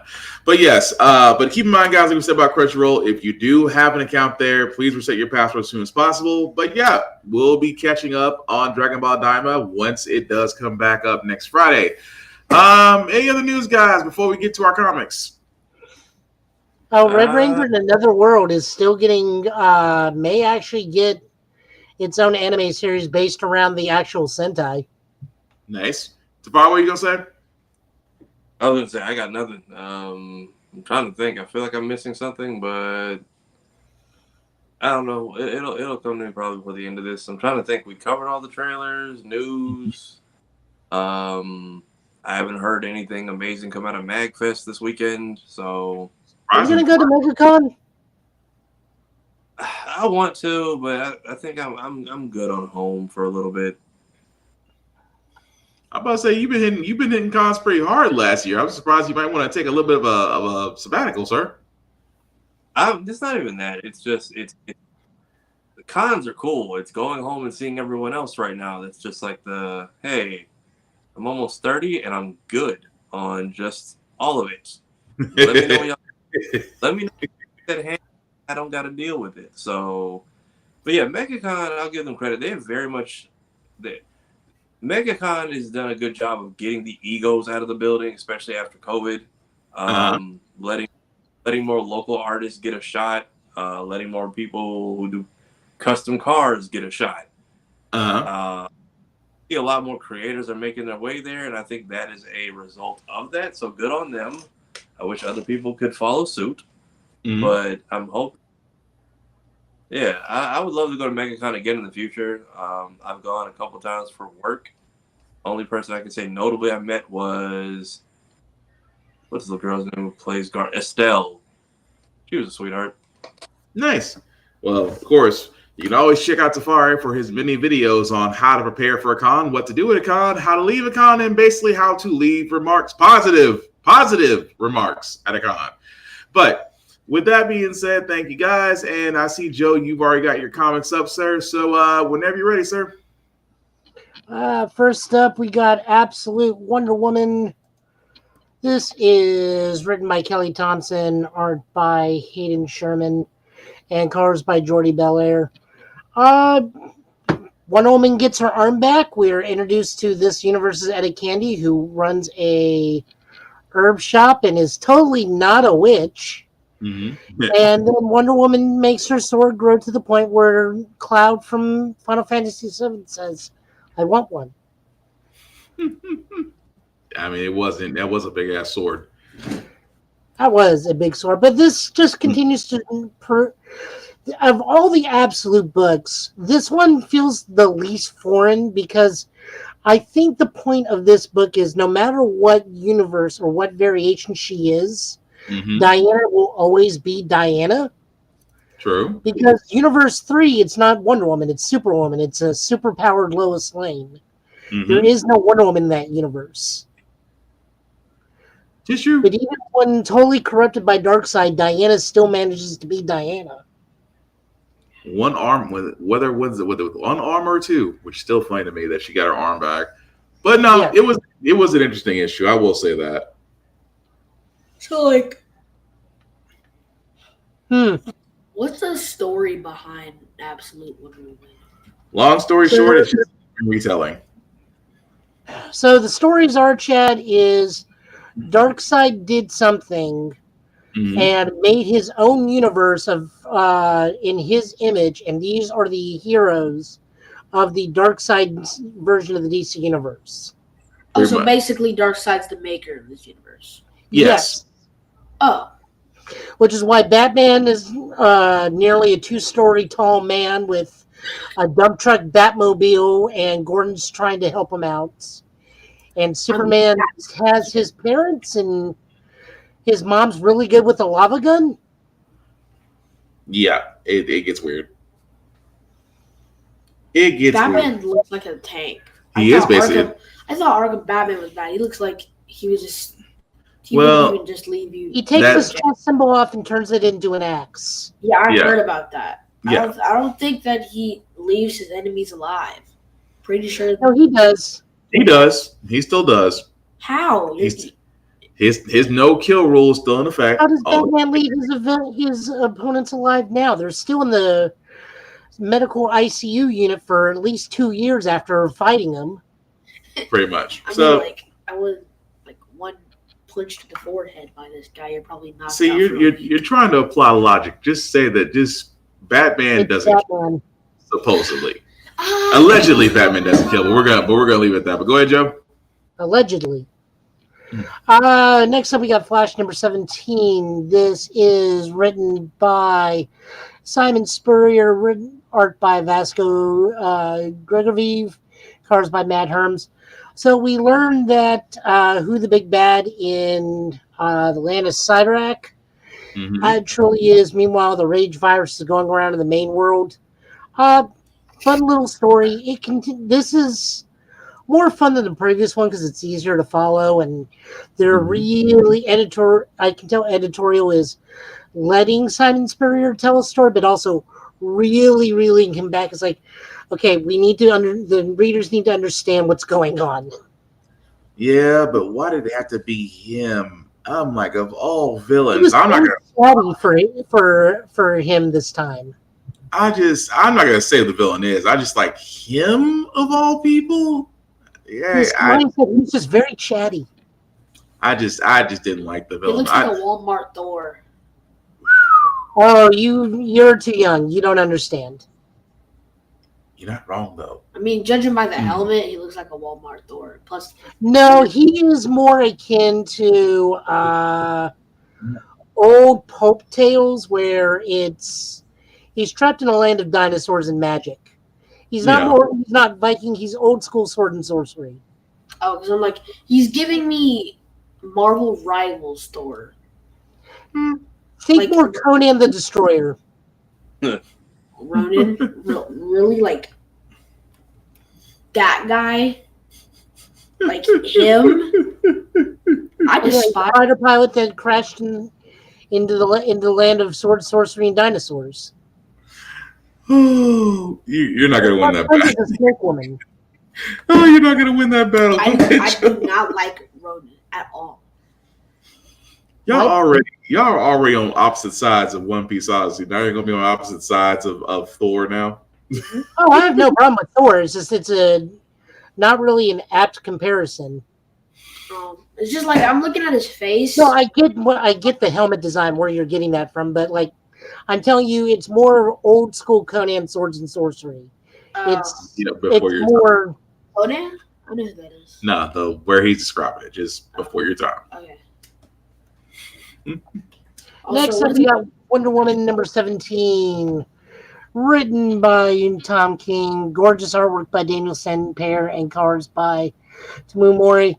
The Wonder Girls take on the soldiers of the King of the United States, while Wonder Woman tells a tale to her daughter while making a statue, which I am going to assume is going to be used to revive Steve Trevor. Probably. I would probably say that as well. It's just Tom King. What can I say about you? What issue you get? One issue, I'm already involved. The next issue, I'm damn near falling asleep. This was another one where I'm like, dude, I didn't need the Zack Snyder treatment of you just basically saying Diana and the girls are pretty much going after the Sovereign. You could have just there's better ways to say it. But like I said, Tom King, he gets one right sometimes, and then he misses on another one. To me, this was just a miss. I enjoyed it because I like how all the girls were taking on certain villains, particularly. Oh, action was good. It was just the pace of the wording. Oh, okay, that I can understand. Yeah. I saw a video about that where basically Wonder Woman got pressed after what's his name died, and she kind of wanted to kill the Sovereign. That's where we are now. We're at the point where she's, instead of her being on the defensive, she's taking the offensive. So that's where we are now in the story. And she has a kid. Who's the what? Yeah, she has a kid now. I'll explain to you later. He's gonna be a problem, isn't he? I'll explain to you later. Go ahead, Joe. You look on your faces at all. We got Spider-Man 66, one of the 8 deaths of Spider-Man. It's written by Justina Ireland with art by Andrea Picardo and colors by Marcio Benez and Eric Arciniga. Sorry if I'm screwing with that name. This one is actually a very informative issue. The children of Sidorak are like, Dad, we did it. Look at me. Well, one of them is. Yeah. And Sidorak makes like one move, and the twin sister's like, congrats, you got Dad to move an inch. Be proud. Have fun. And then she goes out to talk to Stephen Strange and notices Peter. It's like, why is he like this? It's like, well, he quit. It's like, yeah, that's not really allowed with the rules. You're not allowed to quit. Like, Stephen just asks, like, what did you do to him? It's like the same thing I did to you. I just showed him the inevitability of death and the way it incarcerates. It's like, yeah, but how much? It's like, and she tells Stephen, it's like, well, you endured 800,000 deaths. And it's like, what about Peter? He endured 3 million deaths. Right. Before it broke him.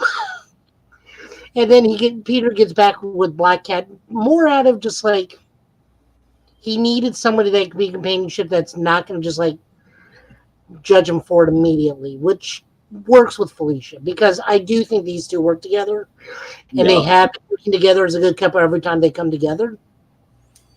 But she's definitely toxic for him. But at the same time, Peter done got, when you've been shown 8 million deaths, and you give up, and you basically make your former adversary go, he doesn't give up. Well, he did today.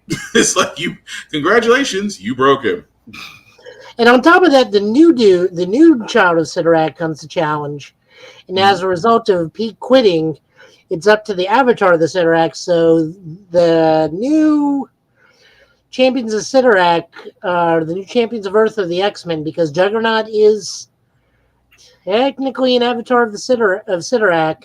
He just is no longer the favored avatar, but he still gets all the things. So next issue is Spider-Man and X-Men versus generic strong guy of the Sidorak people. Pretty much. Y'all just the writers just like to ruin Spider-Man's life. Well, that's kind of a given when you write for Spider-Man. What did he do? Nothing. He just has to be the struggle. He has to be the struggle character of the MCU. It's almost like an unwritten rule. Spider-Man cannot have one good day.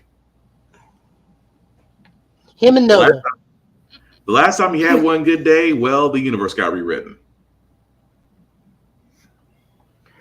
Up next, we got Scarlet Witch number 8. This is written by Steve Orlando, who we need to get back on the show at some point.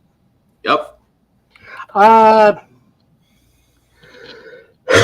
Pardon. Art by Lorenzo Tamata and colors by Ruth Redman. Wanda and Amaranth go up to the Frozen North because they are getting attacked by ice worms, and they run into the actual Jack Frost. Literally. That's literally the crux of this book. Good book, good read. Art's gorgeous as always. I don't want to spoil anything because this is going to lead somewhere. They are slowly building up to something with Amaranth. We just don't know what yet. But it is cool to see them bring Jack Frost back. That was nice. Yeah, it was a good issue. Who's Jack Frost? Literally Jack Frost. Jack Frost, the guy. Jack Frost? Yes. I thought he was I'm hearing the Scarlet Witch run is kind of so far. Yeah. But I've been it's still enjoyable to me. It's a slow burn. I will say that. It's a slow burn for me so far for this run. But yes, the Jack Frost you're thinking of, he does exist in the MCU. Okay. Ultimate Spider-Man, number 13. Man, this was a good read. So we see Spider-Man swinging in the black suit. Turns out it's his kid trying to hold up appearances. And I love the conversations. Like, what were the rules that Dad told you? It's like, number 1, don't touch MJ. Number 1, don't touch MJ. Number 2, Make sure everything is fine in the city and that you guys are protected. Number 3, don't touch MJ. He was very adamant about that last part. Don't touch MJ. But apparently his son is not doing bad as Spider-Man either. Even says like, was that okay? It's like, well, I mean, for your first time throwing a mugger, you did good. Right. Meanwhile, Pete and Harry are in the Savage Lands. That's it. You know, I started to ask that question just because of Kraven. That they were in the Savage Land. That's what it looked like to me. Well, also the dinosaur, but you know, you can get a dinosaur from the Savage Land and bring it just about anywhere. Pete and Harry are having to deal with being held somewhere potentially in the Savage Lands by the Sinister Six for their transgressions against the Kingpin. Mm-hmm. So while Pete and Harry are occupied, that means the son, who I think his name Ben? Yeah. Richard. Richard, thank you. Richard is Black Suit Spider-Man. Yeah. Although he did do pretty well, but Kraven and the whole thing of, I was going to treat you guys to dinner, but you like you're covered, so I'm going to give you 3 hours, I'm going to hunt you down. Cool. Kraven was just a little bit too much into it, but it was a good issue, though. Also, Richard runs into the new Black Cat, so I'm wondering if it's going to be Richard and this version of Felicia getting together. Wait, you mean like the one with the fluffy hair? Yeah. Yeah. She is probably younger, so they may be about the same age. Yeah, so it's going to be a different variation since this is the Ultimate Universe. Oh. So, like, are they still going with the whole idea that the Maker... Yep. What you're thinking is right. When are they going to fight the Maker? Eventually. So, you gotta think with this whole universe, the way it's set up, they're still having to kind of fight their own battles before they can get to the big bad. So, yeah. What's wrong with the Iron Man? Still on its way. You got other Ultimates coming out. That's what I said. It's soon, sir. Soon. I just want to see Peter become cosmic. That's where you stuck at? Okay. Peter become what? Peter become cosmic. He gets the power of cosmic and becomes Cosmic Spider-Man. He hasn't gotten the powers of Captain Universe since the Tri-Sentinel in the Onslaught era. When was that? Mid to late 90s? Give or take. Oh. You never know. I'm sorry. Go ahead, Joe. Next up, we got Uncanny X-Men number 9. This is written by Gail Simone. Art by Andrea Bresson and colors by Matt Wilson. This is actually, if you think about it, kind of the opening episode of X-Men 92, where everyone goes to the mall and Sentinels show up. Yeah, but in this case, a fight. Yeah, and in this case, Sentinels are Sentinel Wolves. I mean, that got dark. Yeah, but he's also okay because he was dead to begin with. Yeah, I mean that's his power, but the way it ended, which again won't spoil, but just say it got a little dark. Yeah, but you know, it's the X-Men and the mall; those two never mix. True.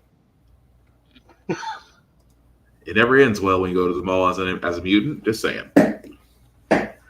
And we're looking at this one because I thought this was going to be something, and turns out it has nothing to do with this title. This is X-Men Xavier's Secret number 1, written by Alex Pacnatto with art by Diogenes Neves and colors by Arthur Azali.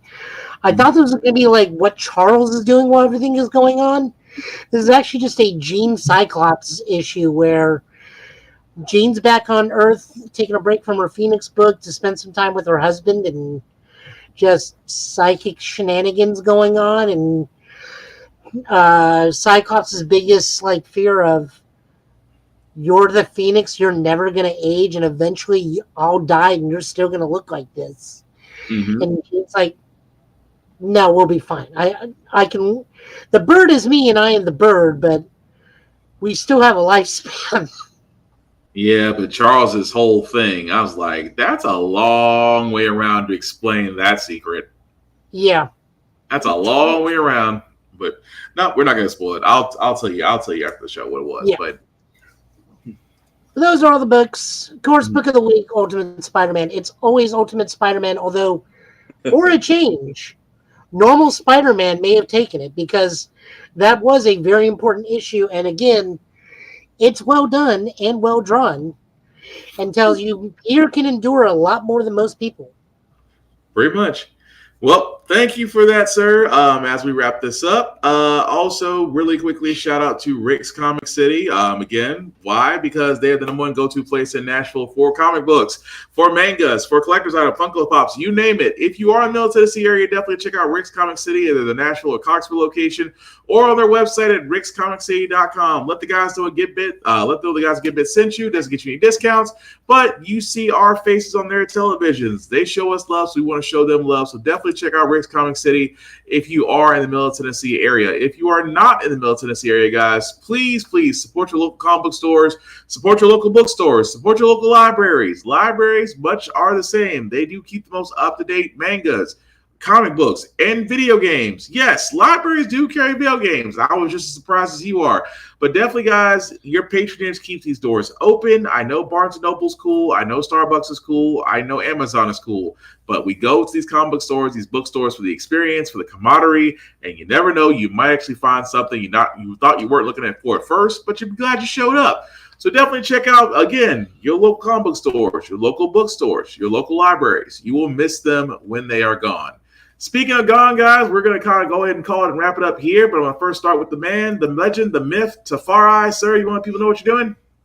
Yeah, I'm getting ready to wrap up the walkathon. We are, 24 days in? So we are down to the last 7 days. I've burned through a good chunk of my catalog, and for what we have left, I still need to go through Naruto Ninja Storm 2, War of the Monsters, IGPX, which I've never played, Zatch Bell 2, which I also never played. Somebody requested Lego Star Wars, a video game, a surprise, and tomorrow I'm probably going to be doing Sonic Shuffle, because that's another one feels like a fever dream I haven't touched. I don't think. Still posting short stuff on the regular, still promoting Blurred Station. BlurredCon is coming up in March, so if you know anybody who is looking to advertise or is looking to try to get a boost for their business, by all means, I'll be doing production on that.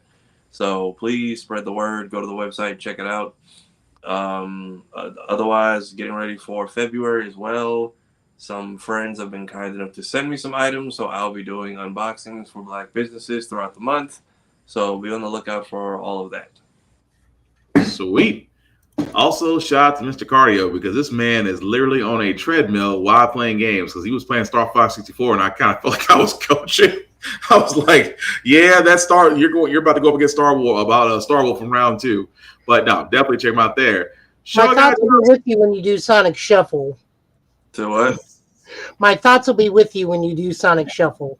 It's not that bad. There are many things it is. Good is not one of them. All I got to sit there and say, watch the stream. Joe, you let people know what you're doing, sir? Well, I'm also was going to tell us, like, man, you're going to have so much fun with IGPX. That was such a fun game.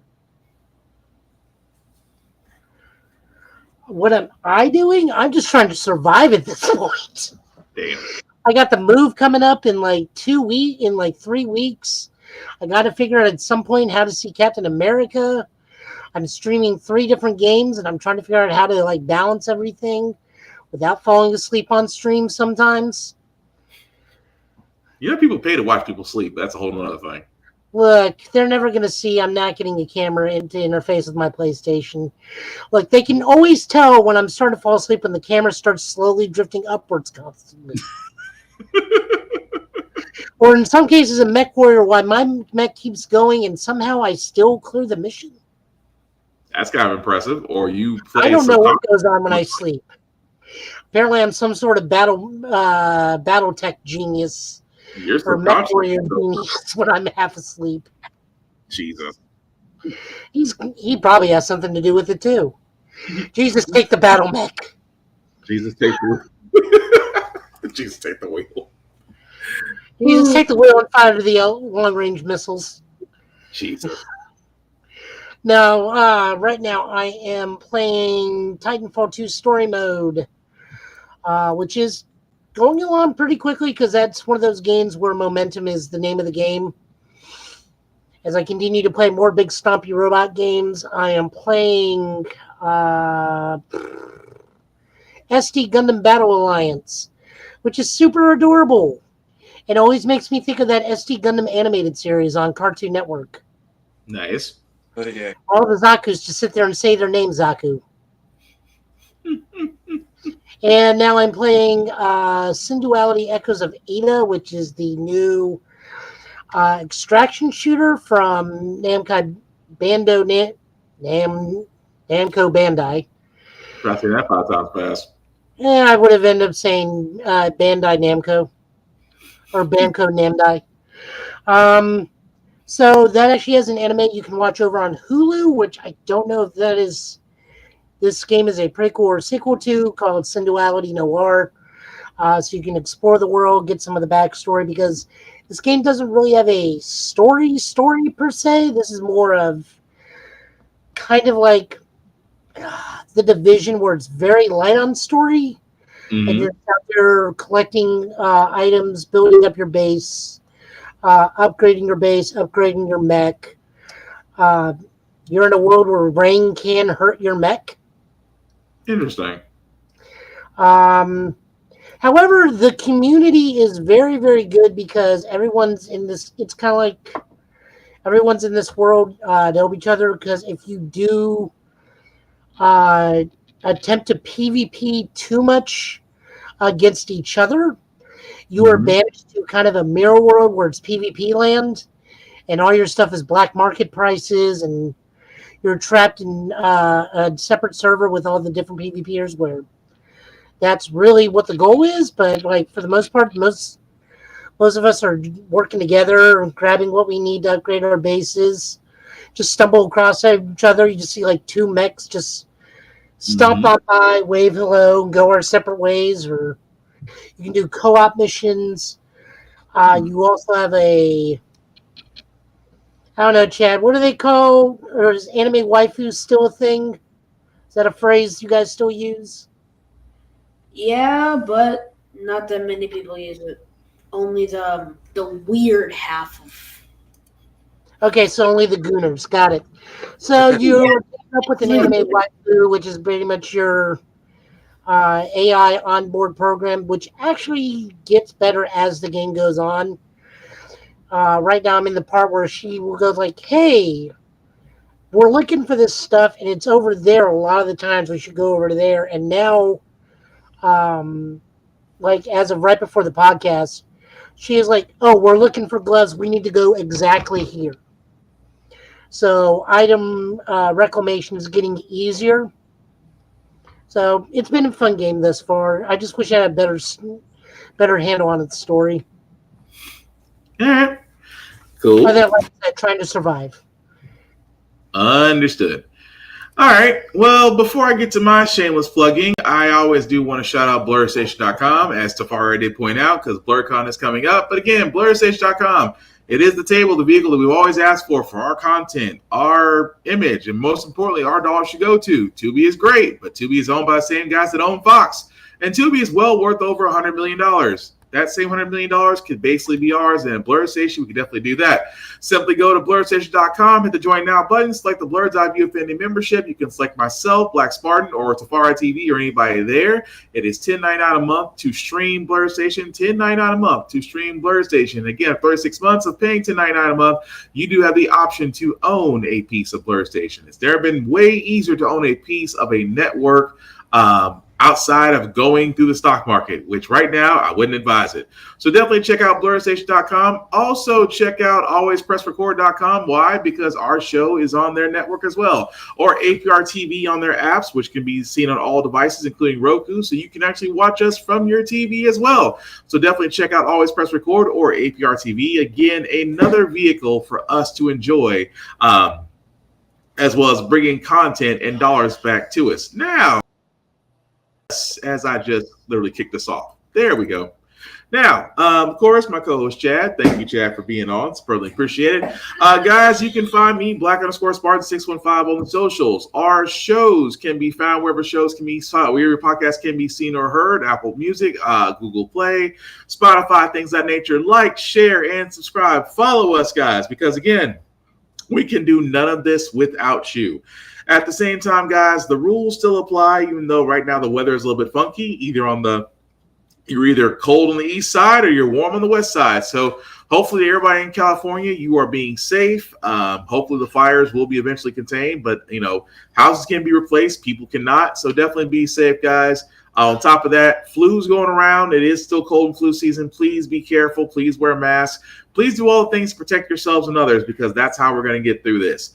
At the same time, guys, the rules still apply, even though there's not a con anywhere in sight for right now outside of MagFest.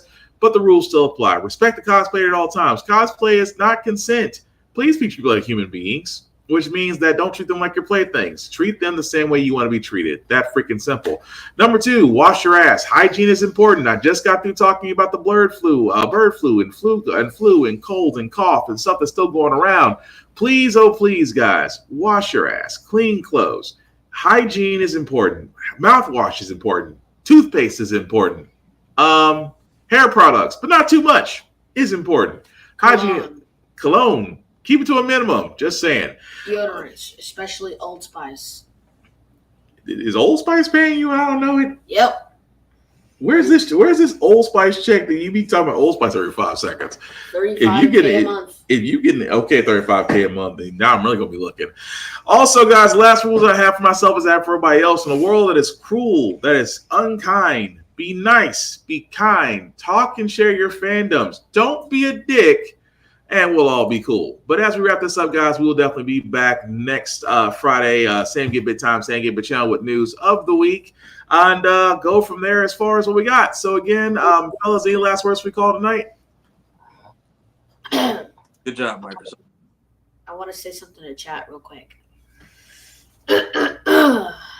You get 5 big booms. Boom, boom, boom, boom, boom. Where's the boo button for reusing an opening gag? Yeah, we need a boom button. No, Please. Y'all said two different things. It's adorable. That being said, that's going to do it for us, guys. Thanks for rocking with us. Again, this will be available on the YouTube channel and everywhere else very shortly. But he's been Joe. He's been Tafari. He's been Chad. I've been Will. This has been the Give It Podcast for tonight, guys. Take care of yourselves and each other, and we will all get through this. It's turtle time. Have a good night, y'all. Welcome, guys, to How the Frack We Got Here, a show that takes the news and events of the week and try to make sense out of it all. I'm your host, the most Will Buchanan, and on this show, we simply are all